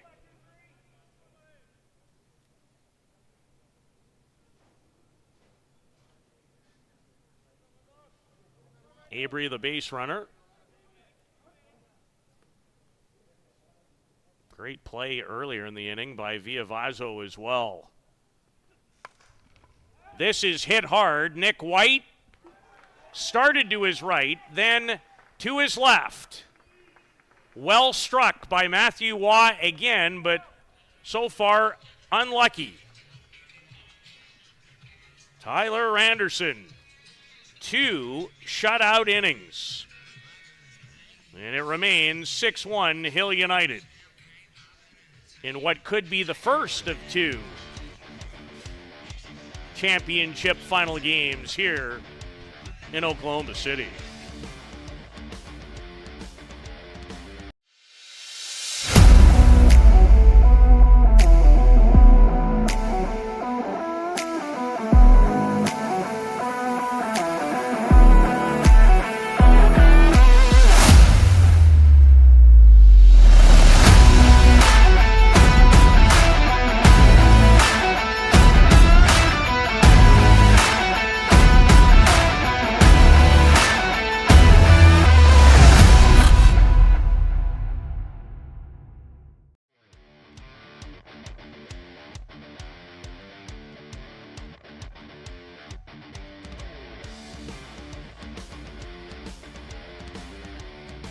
We are in the 5th inning, about to start it. The Hill United Chiefs started the day knowing that 3 wins in succession would be required to capture a USA Softball National Championship here in Oklahoma City. In quite a seesaw affair where they blew it open late, they beat the Northeast Drillers 10-4 as Blake Hunter, who has homered in the game, grounds out to Cole Evans to begin the 5th, and now have forged in front of their arch rival.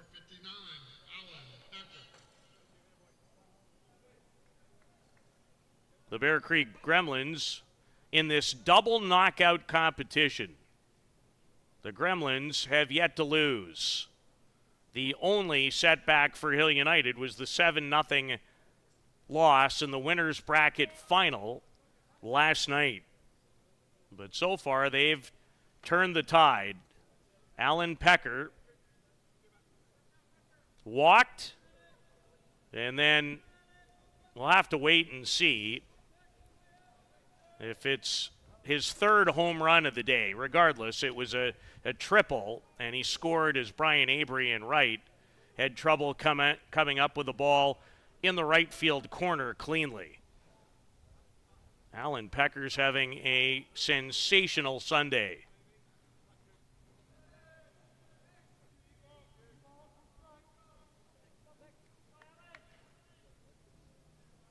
He had 2 home runs in the win over the Northeast Drillers, and either has a triple or another home run in this game.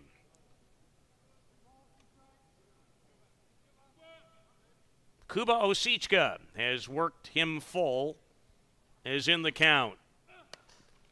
And Allen slashes it foul.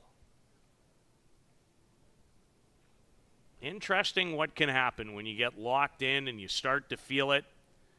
Chiefs had really struggled to score. They put up 4 against Pueblo and take nothing away from the Bandits, but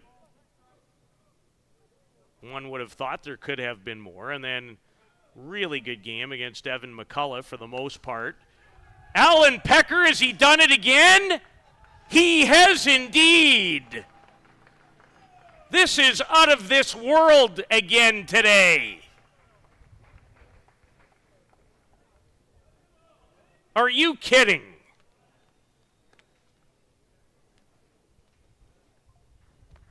Another big fly from Alan Pecker. Apparently, somebody told him it was August 17th, 2024, all over again. My goodness, what a day. Certainly, for sure, his third homer of the day, if not fourth. And it's 7-1. Hill United is a pitching change upcoming. So Alan Pecker, as well, quickly, before we get to the change, recap his final day at the ISC World Tournament almost a year ago in Surrey. Went 6 for 9 as the Chiefs won 3 games against Bear Creek Northeast and then the 7-1 victory. He had 4 home runs on that day, 9 runs batted in, 2 home runs in the championship final. At the very least today, he has 3 home runs and a triple. And now, the third pitcher to work for the Bear Creek Gremlins.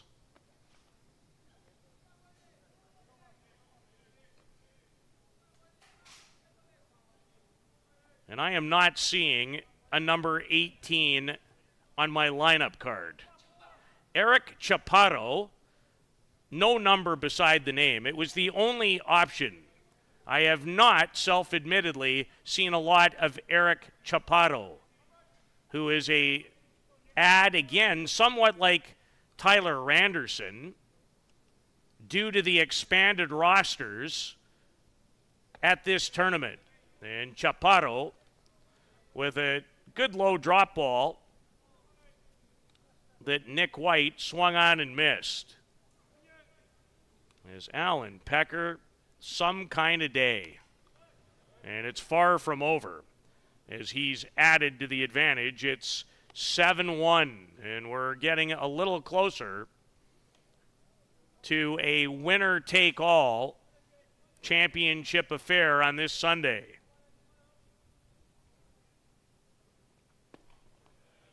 And Chaparro, in impressive fashion, strikes out Nick White, who's 0 for 3 in the game, and unfortunately for Nick, has struck out all 3 times. Once against Besgrove, once against Osichka, and now against the newcomer, Eric Chaparro. I like to say the name. It's fun.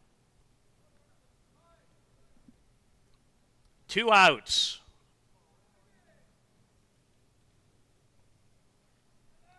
And now, Luciano Biondi, who doubled his first time up, and then popped out in foul territory to third. And he had a huge game against the Northeast Drillers with a triple and a home run. How about Eric Chaparro? No number on the lineup card. The name was there, but makes his mark. Faces 2, strikes out 2, which will give his team more opportunities to bat.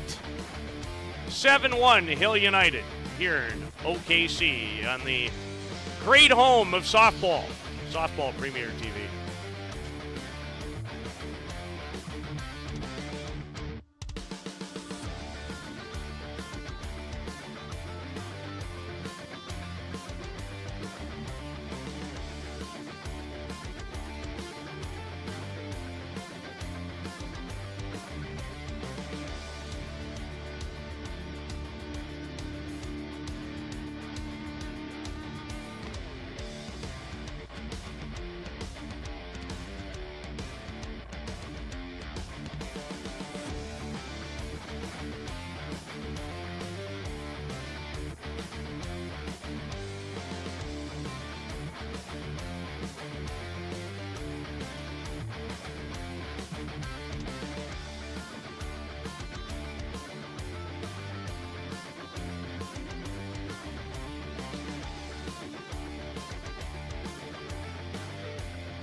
Well, it is not the type of game I would think many expected. Certainly when Jack Besgrove started, and Hill United wasted little time getting to the Gremlins ace. They scored 3 off of him in the first. They'd add another in the second. It's been a huge offensive day overall for Alan Pecker. And Lenny Viavazzo has more than contributed with 3 consecutive doubles and a couple of runs batted in, had a great defensive play. Tyler Randerson and Eric Chaparro now pitching in the game. And under regular circumstances, they are not part of either one of these teams' regular rosters, but they are here in Oklahoma City. And Tyler Randerson has given the Chiefs 2 really good innings, and now he shows that he can field it too. Randerson bouncing to field it, and then race and the shovel. Number 89, Ben Inoka. Finishes his delivery in a bit of a unique spot over to his right, my left, but made an excellent play to get Remeke with a first out in the bottom of the 5th. And now facing Ben Inoka, who has doubled and scored and drew a walk. Justin Schofield went to begin for Hill United, and then I think the heat, as much as anything, was getting to him. And Randerson has come in and so far given his team a quality outing. Now Bruno Matroni's going to go out and visit with him.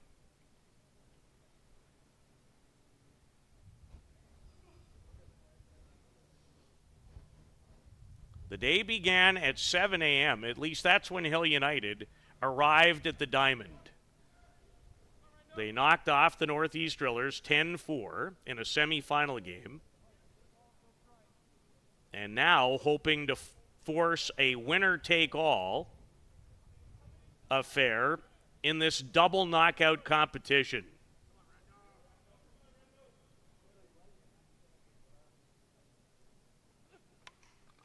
And Inoka right back to me.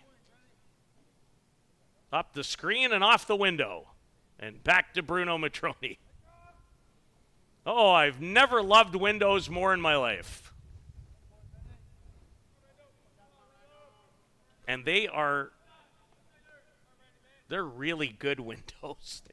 They take quite a beating.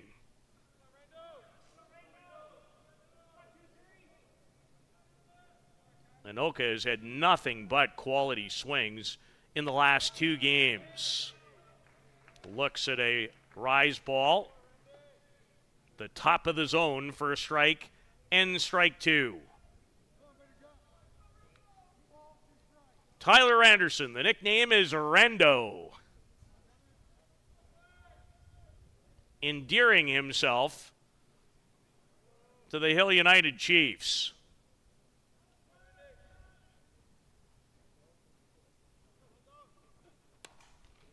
Fouled down the third base side.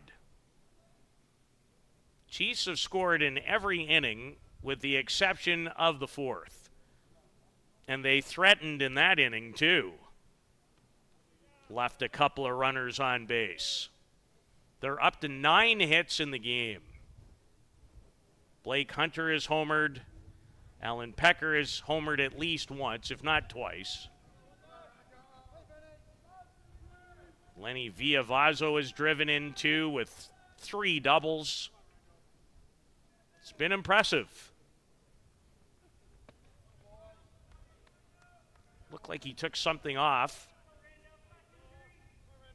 And the count to Ben Inoka, who's 4 for his last 5 with a double today in this game against Hill United. He was 3 for 4 with 2 runs driven in the 7-0 victory over the Chiefs one night ago. Up the middle, Boland with time.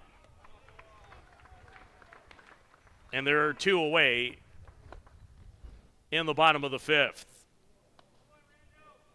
Ended up being a nice bounce that Boland handled cleanly and fired over to first. And Randerson dealing with Eric Ochoa, who he struck out in their first confrontation today. Generally, Eric is used to facing Randerson as a member of the Toronto Batmen. Change up, and it's been an effective pitch for him here this afternoon. 9-2. The Chiefs have out-hit the Gremlins so far in this one. It was 12-1 in the other direction last night. Sports can be funny and very unpredictable. That's what makes them so special.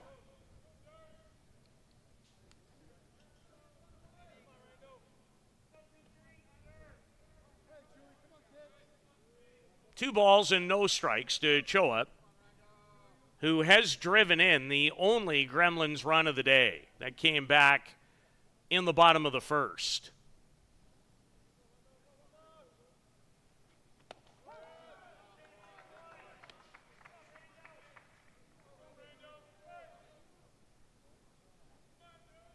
Tyler Randerson becoming a big story in this game.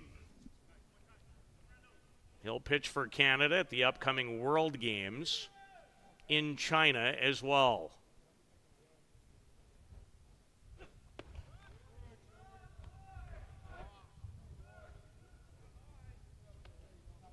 And to the dismay of the Hill United dugout, that's ball 3.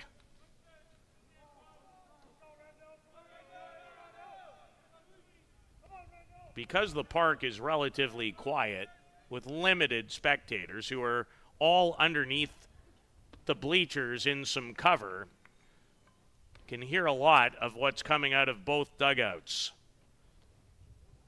As Ochoa has walked.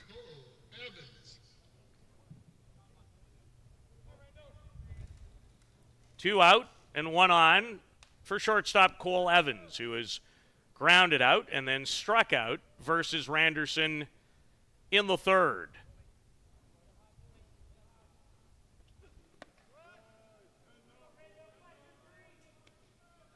So Randerson has yet, by my scorebook, to give up a hit. He has walked 3 batters and does have 4 strikeouts to his credit.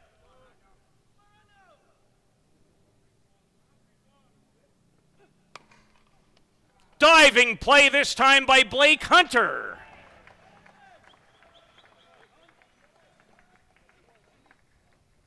Nothing seemed to go right for them against the Gremlins last night.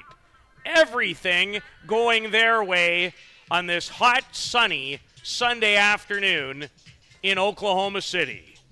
It's Blake Hunter's turn to put forward a defensive gem. Hill United leading by 6, about to enter the top of the 6th in Oklahoma City.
7-1, Hill United.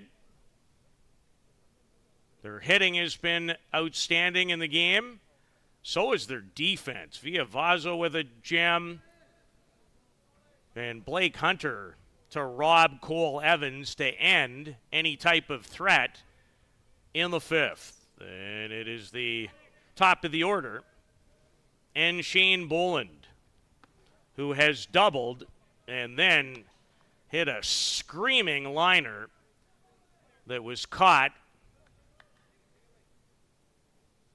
in center by Beninoka. I think that's Abelardo Panuelos out there now in center field.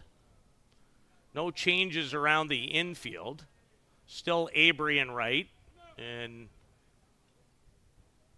I believe that's Matthew Waugh. No, it is not. It is Lucio Retamar. As there's been some defensive changes, and there's not always a scenario where it's relayed to us. But my eyes are certainly working somewhat to figure that out. Eric Chaparro, not only is Luciano Lafrano incredible at his job technically, I'm not sure anyone has better knowledge in terms of seeing every player, and this one eats up Cole Evans. Another hard-hit ball off the bat of Shane Boland, who's been the most, in a sense, consistent hitter here from the start of the week on. That's his second hit of the day, and he's hit the ball hard on 3 occasions as he delivers the first hit of the game off of the third pitcher to work, Eric Chaparro. And thanks to Luciano, he tells me that this gentleman hails from Maracaibo, Venezuela, but plays in Argentina.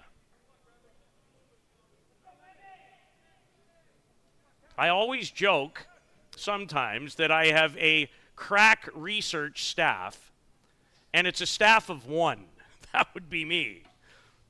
But Luciano and his incredible wife, Carol, what they have done for this sport the last number of years is mind-boggling, breathtaking. It's taken the game to a new level. And there's not anybody in the sport that won't tell you anything but that.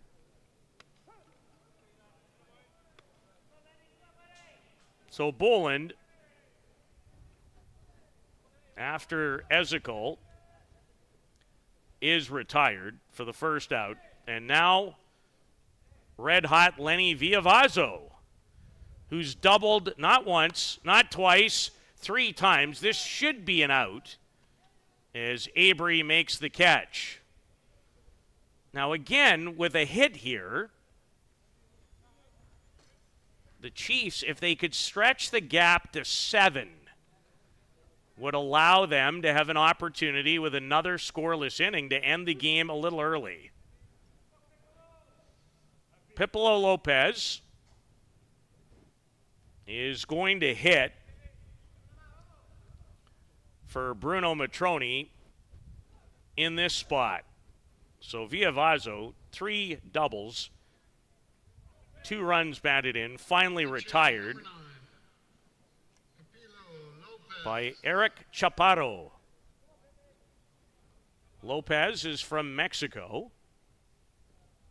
Edgar, the real first name, but Pipolo on the lineup card. Again, not on the passport, I don't think. Maybe it is. But it wouldn't come first. Change up from Chaparro. And knocked down by Nick Mullins. It is one hot day to be a catcher. But Mullins has only been back there into his 6th inning. For Bruno Matroni, it's been 12. As Lopez fouls that off of his front foot. Pipolo, 31 years of age, from Tijuana. 0 for 4 in Oklahoma City, 0 for 2 in the game last night in the 7-0 loss to the Gremlins. And now today, less than 24 hours later, his team's in front by 6. Hill United has banged out 10 hits in the game. Villavazzo has 3 of them. Alan Pecker has a couple. One of them, most certainly, his 3rd home run of the day. And there's some debate about whether the first blow was a triple or an inside-the-park home run. Lopez on one big hop. And it remains 7-1, heading to the bottom of the 6th. The Chiefs try to force a second and deciding game of the championship final of USA Softball's men's major national championship on Softball Premier TV.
Temperature has climbed up to 33 Celsius.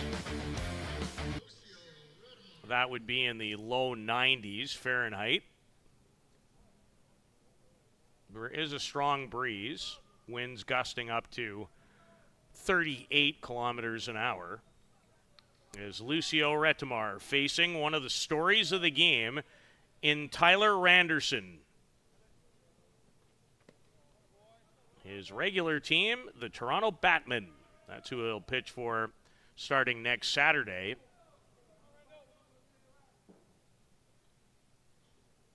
In Mankato, Minnesota. But right now, this weekend, a Hill United Chief.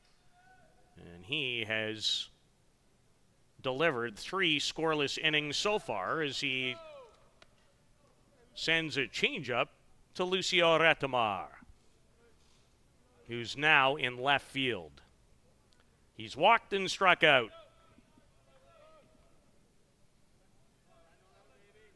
Gremlins more than capable of having big innings, so even when it's 7-1, it never feels comfortable against this group. And Randerson with a fine drop ball.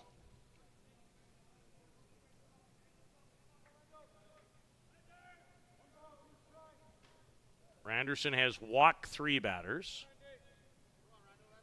and has had some great defense played in behind him as well. The Gremlins have made the only 2 errors in the game. Villavazzo, barehanded, but Retimar is on with an infield single. It's the first hit, I believe, against Randerson in the game. And if Villavazzo makes that one, I might just leave the booth and say I've seen enough. Lenny already made a sensational diving play on a ground ball earlier in the game, but could not get Retimar. And now it's Ladislav Malerzuk.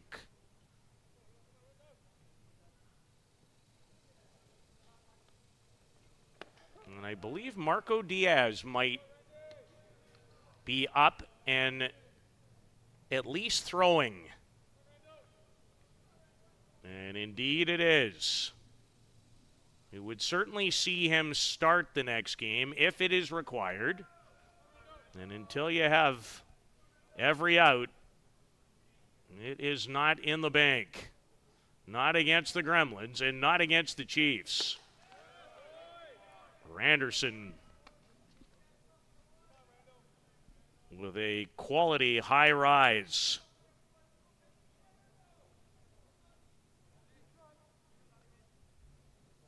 If you're the Chiefs, the key here is just do not give up a big inning, even if they chipped away with one, maybe two, but you want to keep this group somewhat at bay. They only have 3 hits in the game, and the last one did not leave the infield.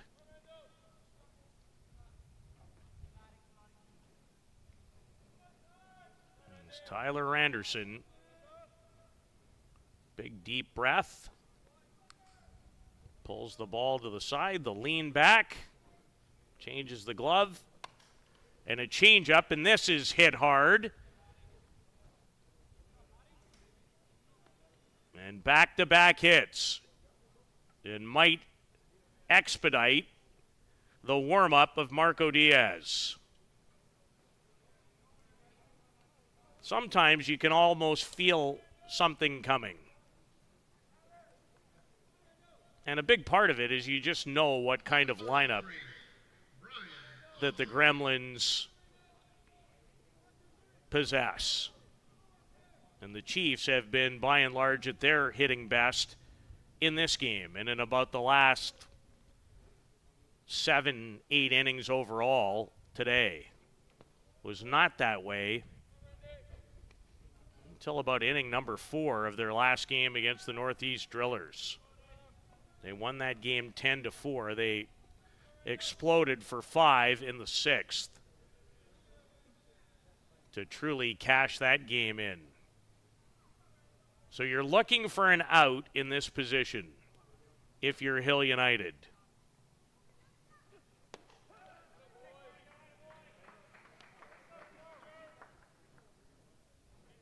Brian Avery, the batter, after back-to-back singles off the bats of Retamar and Mallerzuk to open the bottom of the 6th.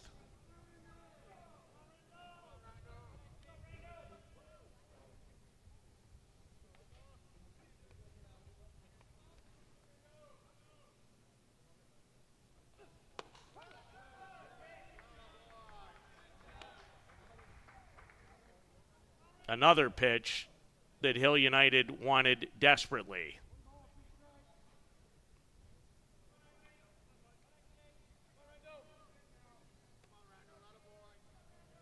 Tyler Randerson, who has given this team quality innings against this kind of opponent, finds himself in a little hot water for the first time.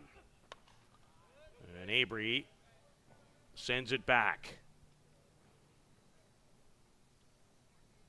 Brian has struck out and walked so far.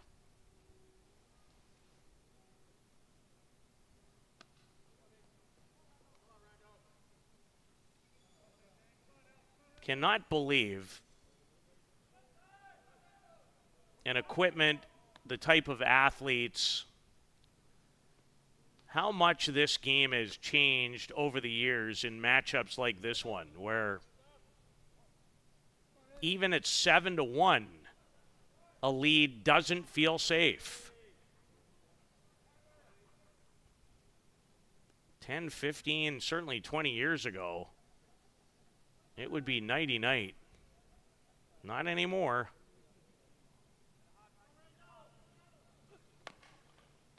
Randerson will go to third. Hunter picked it up right in the nick of time. So a lead runner, and it wasn't easy. But the result is achieved. Is Randerson a low throw? Not a clean catch by Blake Hunter on a tough throw, but he did have solid possession of it before Retamar got to the bag. So 1-5 on the first out. And runners remain at first and second with a pinch hitter in long time. Gremlins veteran, long-time member of the Australian national team until very recently. In fact, I remember having the opportunity to call a big moment in Zenon Winter's career and the career of many Australian players when they captured their first men's World Cup, or back then World Championship title, when I was lucky enough to call that tournament's championship final in Saskatoon, Saskatchewan, Canada in the year 2009. That was Adam Folkerd's coming out party. He was just 23 then, and then all he did was just absolutely set records ablaze. 10-time, I believe, all-world ISC pitcher was Folkert, who was still throwing into last season. He knows this gentleman well, Zenon Winters. Big reason over the years for their ISC world titles with the Gremlins and all the USA softball national crowns, of which the Gremlins have won the last 4, trying to make it 5. As Winters fouls it away. I think Zenon has had 1 at-bat this weekend. Came in the opening game, the 15-1 victory on Thursday against OPVS. That game ended up 15-1. So Tyler Randerson with 1 big out. Can he achieve another here?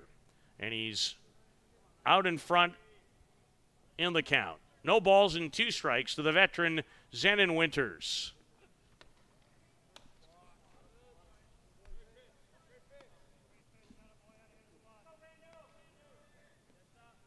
Up and in, but missed.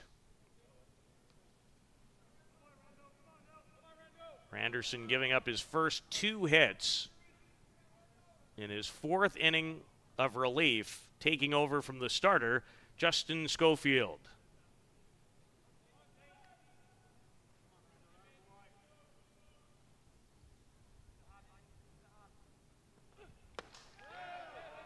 Struck him out. Tyler Randerson. After giving up 2 singles to open the inning, battles back, helped himself out on a ground ball, and then achieves a strikeout, his 5th of the afternoon. And there's 2 away in the bottom of the 6th. Matthew Waugh. He can change a game in a heartbeat.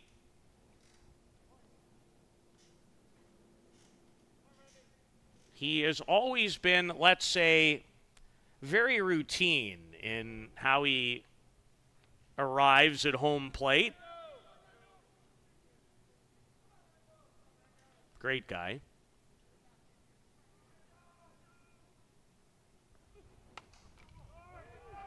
Ezekiel has to go, and we'll track it. Tyler Randerson's going to get a big grouping of fist bumps, high fives, low fives. What a job. Not sure if it's his last. It might be. 4 scoreless innings against the Bear Creek Gremlins. And it remains 7-1. The 7th inning upon us here in OKC.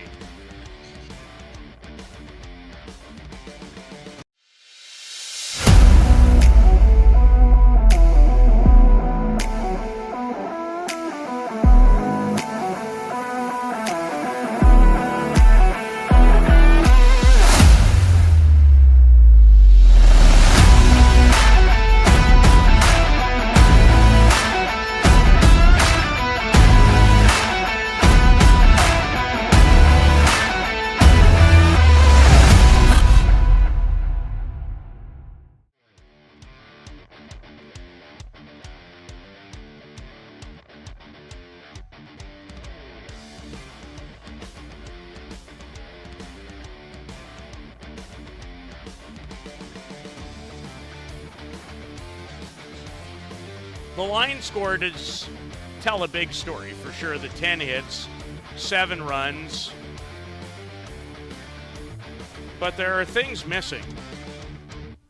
Like 2 huge hits, including a homer and at least a triple.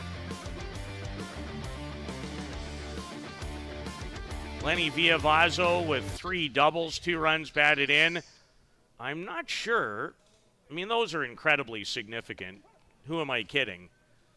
But Tyler Anderson, an ad for this tournament, and he was in this event a year ago in Michigan with Hill United, comes off the bench and has delivered 4 scoreless innings against the Bear Creek Gremlins, who had scored 15, 6, 6, and 7 on their road to this championship final.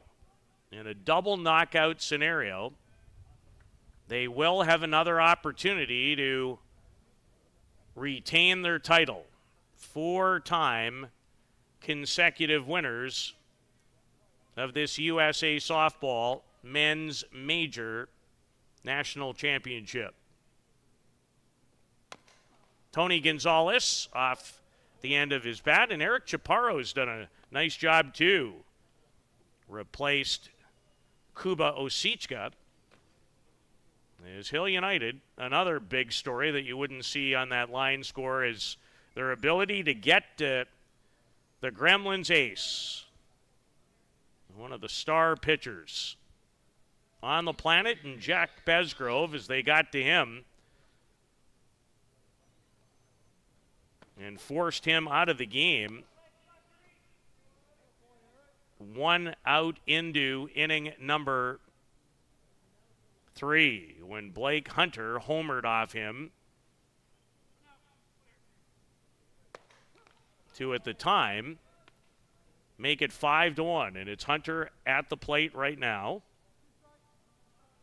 1 for 3 in the game with that big home run in the 3rd.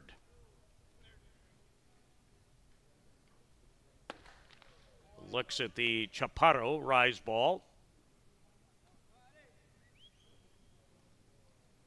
Wonder if Marco Diaz will come in to close it. And then he'll certainly get the ball if the next game is required. And right now it looks like it will be. So 2 quick outs. Both of them ground outs back to the pitcher to open the 7th. Well, this guy, what can you say? 2 home runs in the first game today against the Northeast Drillers. A home run, potentially another one inside the park. Seen it scored both ways on the Game Changer app. Certainly a home run and a triple in this game. So he has had a massive day.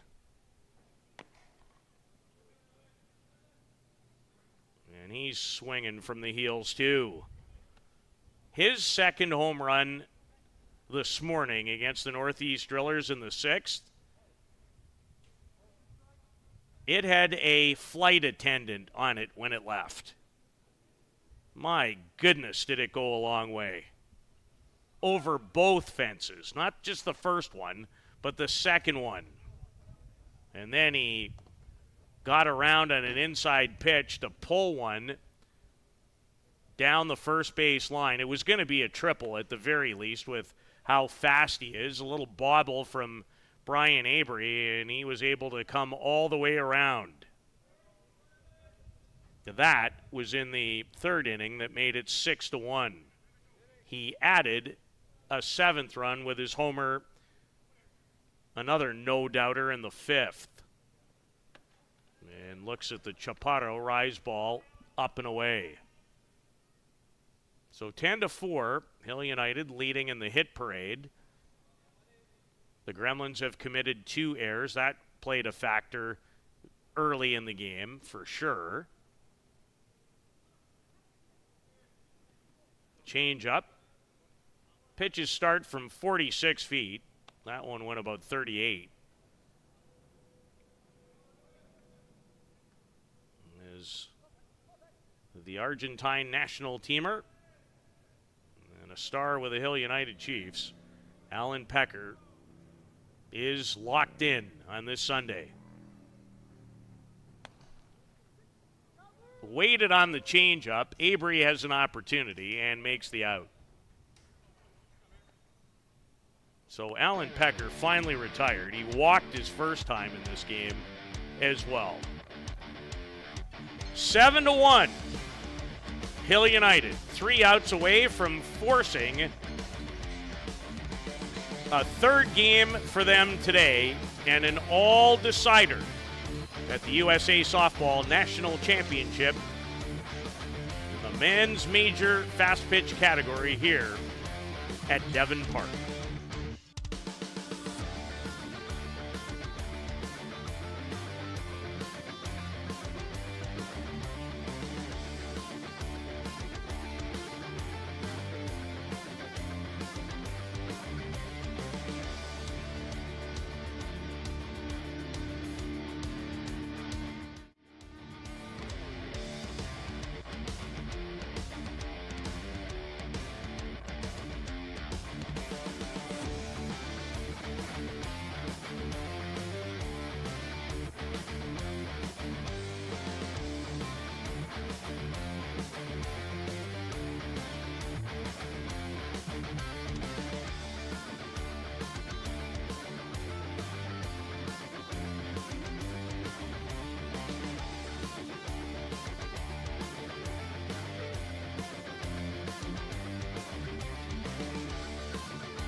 Tyler Anderson will indeed get an opportunity to try to close it out.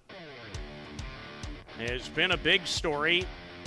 Came on in relief of the starter Justin Schofield, who went 2 innings, gave up the 1 Gremlins run. And then came Randerson. Jerome Remeke to lead it off for the Gremlins in the bottom of the 7th. They trail by 6. And a strike from Tyler. And this will certainly give him a lot of confidence going into the ISC World Tournament. The Toronto Batmen will be delighted with this outing. And so will Canada, thinking about the World Games in China.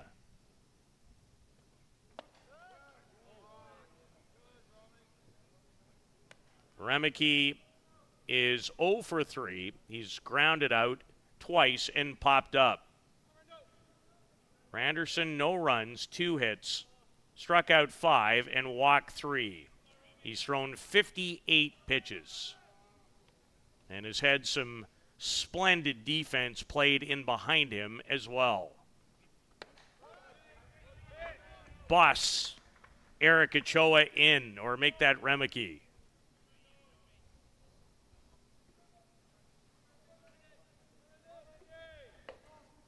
The 30-year-old from Wellington, New Zealand. Broke a forearm last year. Missed out on this event and the ISC World Tournament and a World Cup qualifier. Oh, Bruno Matroni incensed. Randerson thought he had strikeout number 6.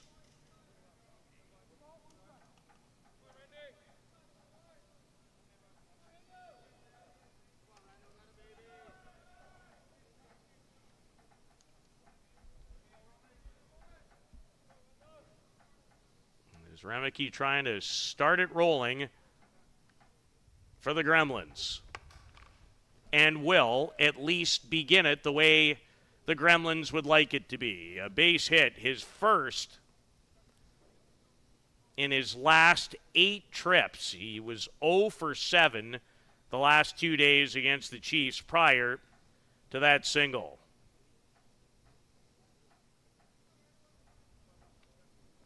And entering the game to hit, he's already been in defensively. In place of Ben Inoka is Abelardo Penuelas. Penuelas had a couple of hits in the 7-0 victory over Hill United last evening. Been a very different game between these two today.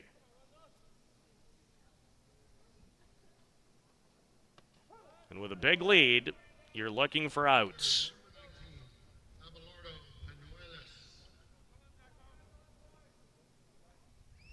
Abelardo Penuelas in his second year with the Gremlins.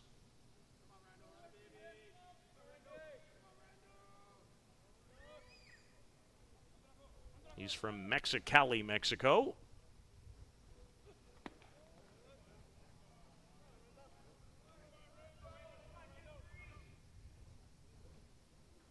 If you're Tyler Randerson, you want to keep the ball in the ballpark. You'd love a ground ball right at somebody in the middle of the infield here. But you take it out any way you can get it. And he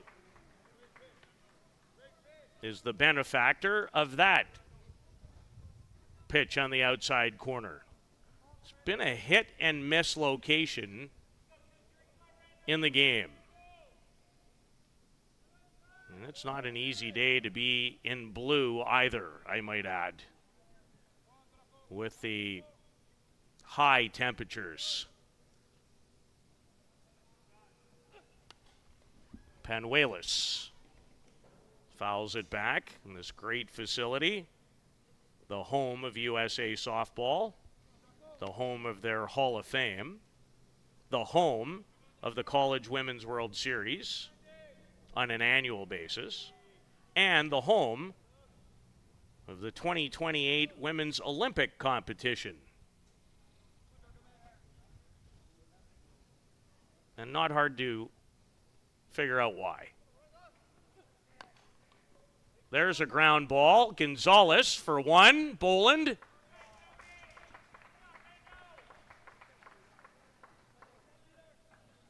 The attempted double play turn, not in time. Penuelas left-handed and runs well.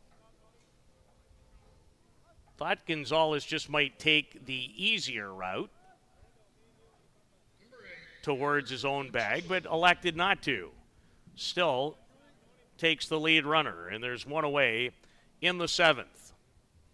If Hill United hangs on here, there will be a winner-take-all one-game showdown for the crown here in Oklahoma City. There's Eric Ochoa.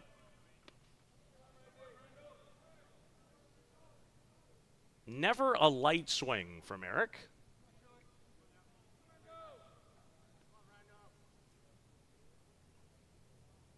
I'll give the Hill United Chiefs a lot of credit. They were in quite a battle against the Northeast Drillers. They trailed a couple of times in the game.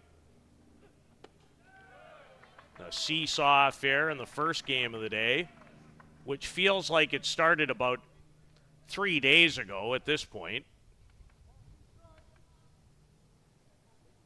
But they won that game 10-4. Their bats finally started to roll about 4th, 5th inning, especially in the 6th when they put it away with a 5 spot and then carried it into this first game of the final. Ochoa looked like he went around. You can look and ask all you want. There's only one vote, and it belongs to the, in this case, gentleman in blue.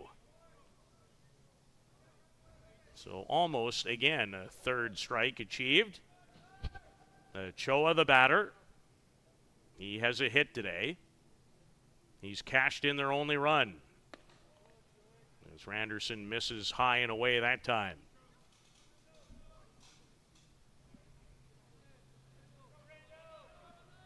What a performance from Tyler Anderson, added to the team with the expanded roster.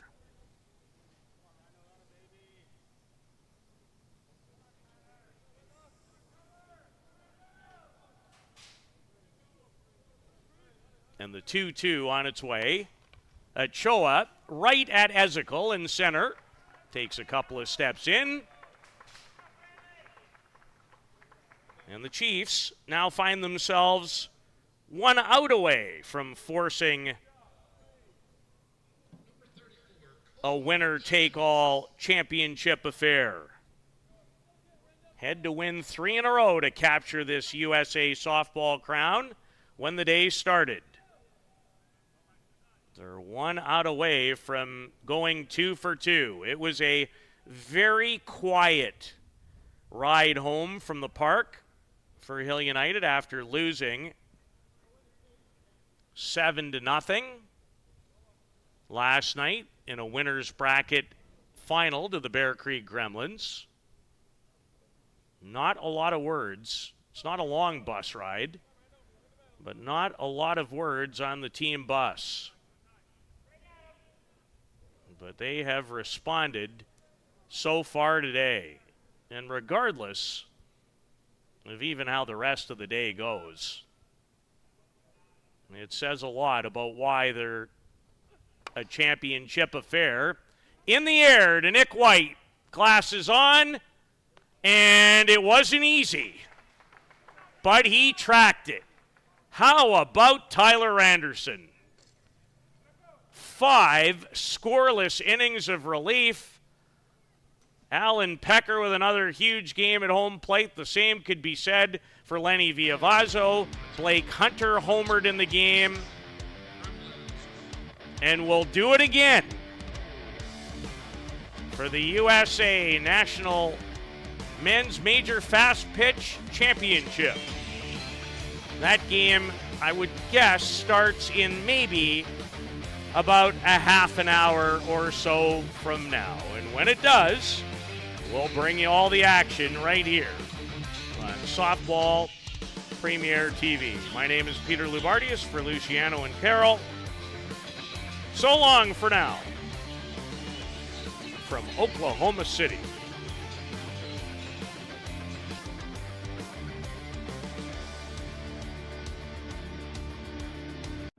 Hey everyone, I'm Amanda Lorenz from the women's national team.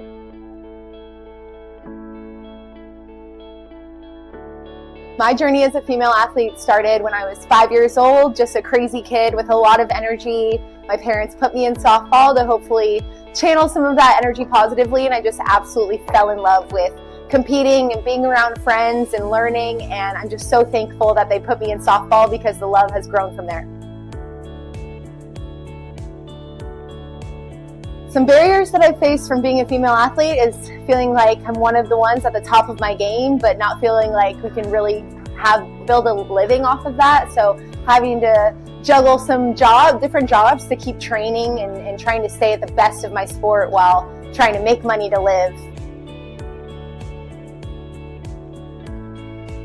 When I think about the future of women's sports, I get so excited because the opportunities keep growing year after year, and I'm just so thankful for the ones that came before me because I feel like my generation is the one really benefiting from all of their work. So I just keep seeing more opportunities, more money, and the ability for us to play this sport for as long as possible. Young girls starting out in sports, my advice to you is to keep going, be passionate. It is so cool to be a female athlete. So take that and run with it. It's so cool to be passionate and keep getting after it.